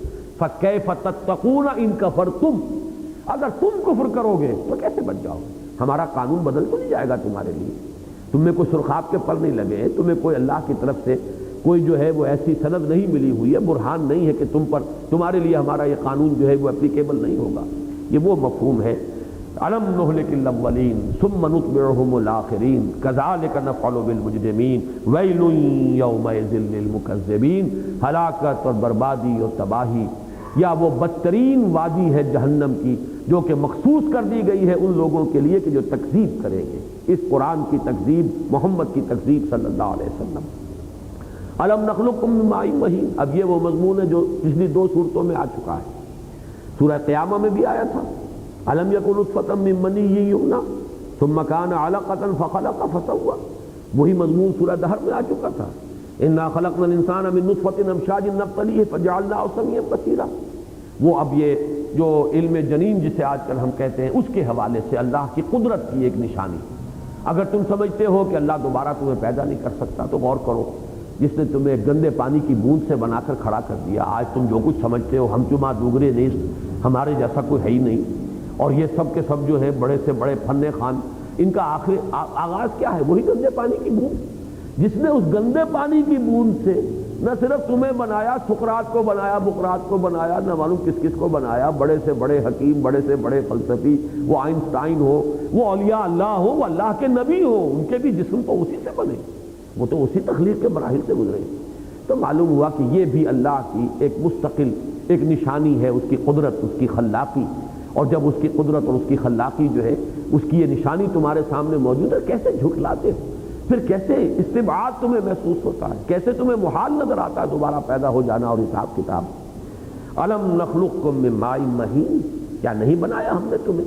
خلق کے معنی ہے بنانا، یہ میں عرض کر چکا ہوں کہ ایک یہ شاہ ولی اللہ نے جو تین اصطلاحات استعمال کی ہیں، ابداع، خلق اور تدبیر۔ ابداع ہے کسی شے کو عدم محض سے وجود میں لانا، کریشن ایکس نیہیلو، عدم محض سے کوئی چیز وجود میں آئے، اور ایک ہے کسی شے سے کوئی شے بنانا، مٹی سے انسان کا بنانا اور آگ سے جنات کا بنا دینا، کسی اور شے سے، لکڑی سے، جیسے کہ ایک جو کارپینٹر ہے وہ میز بنا دیتا ہے۔ اسی لیے خلاق، احسن الخالقین، یہ خلق کا لفظ جو ہے یہ صرف اللہ کے لیے نہیں، خلق تو انسان بھی کرتا ہے، وہ ترکھان جو ہے جس نے کہ اسی لیے آپ کہتے ہیں تخلیقی قوتیں، یہ کریٹو جو فیکلٹیز ہے انسان کے اندر، کوئی شخص شاعر ہے، کوئی شخص مصور ہے، کوئی اور اس کے اندر تخلیقی صلاحیتیں کسی اور اعتبار سے ہیں، کوئی ندرت خیال ہے، کوئی نیا فکر ہے لانے والا، تو اس لیے اس کو سمجھیے کسی شے سے شے کو بنانا یہ خلق ہے۔ الم نخلقکم، کیا ہم نے نہیں بنایا تمہیں؟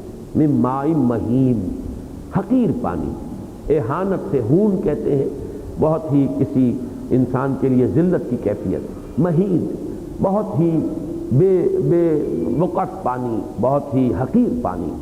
الم نخلقکم من ماء مہین فجعلناہ فی قرار مکین، پھر ہم نے اسے ایک بڑے مضبوط مقام پر جما دیا، ٹکا دیا۔ رحم مادر جو ہے، یوٹرس، واقعہ یہ ہے کہ اس کے لیے جس شخص نے بھی فزیولوجی پڑھی ہے وہ جانتا ہے کہ جسم انسانی کے اندر اس کی جو وال آف دی یوٹرس ہے وہ مضبوط ترین چیزوں میں سے ہے، یعنی جو مسلز ہیں اس کے بہت مضبوط، تو جس کے لیے جو لفظ یہاں آیا قرار مکین، بڑی محکم جگہ پر، بڑی مضبوط جگہ پر، بہت ہی محفوظ جگہ پر ہم نے اسے فجعلناہ فی قرار مکین، اس پانی کی بوند کو ہم نے وہاں پر ٹھہراؤ اور تمکن عطا کیا، وہاں اسے جمایا۔ اس جماؤ کے جو مختلف مراحل ہیں وہ پھر وہ علقہ ہے اور مضغہ ہے، یہ مختلف مقامات پر سورہ حج میں بھی آیا ہے، سورہ مومنون میں آیا ہے، لیکن یہاں پر اجمالاً الم نخلقکم من ماء مہین، کیا ہم نے نہیں بنایا تمہیں ایک حقیر پانی سے؟ فجعلناہ فی قرار مکین، پھر ہم نے اسے ایک بڑی مضبوط اور مستحکم جگہ پر اس کو ٹھکانہ دیا، جما دیا، الی قدر معلوم، ایک معلوم معین مدت تک، اندازہ ہم نے اس کا ٹھہرایا، اس کا اندازہ جیسا کہ آپ کو معلوم ہے، اور یہ یعنی ہر شخص کے علم میں ہے کس طرح ایک وقت اس کا معین ہے، اس وقت پر تک اللہ تعالیٰ اسے وہاں پر جماتا ہے، اسے وہاں قرار عطا کرتا ہے۔ الی قدر معلوم، ایک خاص معلوم یعنی معین مدت تک کے لیے ایک اندازہ جس کا کہ پوری طریقے سے ٹھہرا دیا گیا ہے۔ فقدرنا فنعم القادرون، یہاں جو قدر معلوم کا لفظ آیا ہے پہلی آیت میں، اس میں تو ایک ہی مفہوم ہو سکتا ہے اندازہ، ہر شے کا ایک اندازہ ہے۔ انا کل شیء خلقناہ بقدر، ہم نے ہر شے جو بنائی ایک اندازے کے مطابق بنائی ہے، اس اندازے سے وہ بڑھتی نہیں ہے، گھٹتی نہیں ہے۔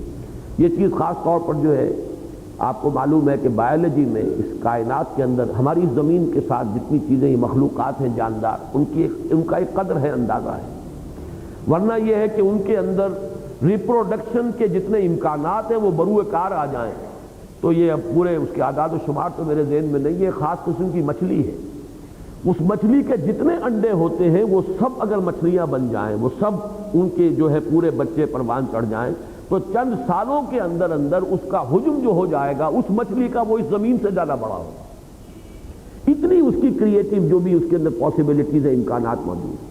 لیکن کوئی ایک ہاتھ ہے جو روکے ہوئے، ایک اندازے کے مطابق ہی اس مچھلی کے بچے جو ہیں وہ انڈے جو ہیں وہ برابر ہوتے ہیں، بچے بنتے ہیں، وہ اندازہ ہے کہ جو کسی نے مقرر کیا ہوا۔ کوئی کمپیوٹر ہے جو وہاں پر ایک حد لگا دیتا ہے کہ اس سے زیادہ نہیں۔ اب نہ معلوم کتنے آپ کو معلوم ہے کہ یہ جتنے بھی یہ اڑتے پھر رہے ہیں غبار میں، ہوا میں، کتنے مختلف جو درخت ہیں ان کے وہ پالنز بھی موجود ہیں، وہ سب کے سب اگر درخت بن جائیں تو زمین پہ شاید کسی اور شے کے لیے کچھ جگہ ہی نہ رہے۔ تو ہر شے کا انا کل شیء خلقناہ بقدر، ہم نے ہر شے کو بنایا ہے، پیدا کیا ہے ایک اندازے کے مطابق، بقدر معلوم۔ اب یہاں بھی فرمایا الی قدر معلوم، ایک معین اندازے کے مطابق ہم نے اس کو وہاں جمایا، ٹکایا، تمکن عطا کیا۔ فقدرنا، اب یہاں قدرنا کے دونوں مفہوم ہو سکتے ہیں، اسی سے لفظ قدرت بھی بنتا ہے، اسی سے لفظ تقدیر بھی بنتا ہے، اندازہ ٹھہرانا۔ تو ہم نے اندازہ ٹھہرایا، فنعم القادرون، تو کیا ہی اچھے ہیں ہم اندازہ ٹھہرانے والے۔ ہم نے ہر شے کا، یہ اللہ تعالیٰ در مدح خود بھی گویم، اللہ تعالیٰ تو بہت سی چیزوں میں اللہ تعالیٰ کی شان استثنائی ہے، اللہ تعالیٰ کے لیے تکبر ہے، اور تکبر گویا کہ اس کا وہ جامہ ہے جو اسے خوب راست آتا ہے اور خوب زیب دیتا ہے، جو ہمارے لیے ایک بہت سب سے بڑا جرم جو ہے وہ تکبر ہوگا، لیکن وہ ہے المتکبر، اللہ کا نام ہے المتکبر۔ اسی طرح اللہ تعالیٰ نے اپنی حمد بیان کی ہے قرآن مجید میں، فنعم القادرون، تو کیا ہی اچھے ہیں ہم اندازہ مقرر کرنے والے۔ دوسرے معنی ہو سکتے ہیں مقتدر کے، فقدرنا، ہم نے ہر شے کی جو ہے ہمیں قدرت حاصل تھی، فنعم القادرون فنعم المقتدرون، تو کتنی ہی اچھی قدرت والے ہیں ہم، ہمارے پاس ساری قوتیں موجود ہیں، سارے اختیارات موجود ہیں۔ یہ دونوں معنی اس کے ہو سکتے ہیں۔ ویل یومئذ للمکذبین، ان تمام حقائق کے ہوتے ہوئے، ایک تو تکذیب ہے رسول کی، ایک تکذیب ہے اس ذکر کی جو نازل ہو رہا ہے فرشتوں کے ذریعے سے، ایک تکذیب ہے اس پیغام کی کہ جو رسولوں کے ذریعے سے اللہ نے انسانوں تک پہنچایا، ایک تکذیب ہے ان حقائق کی۔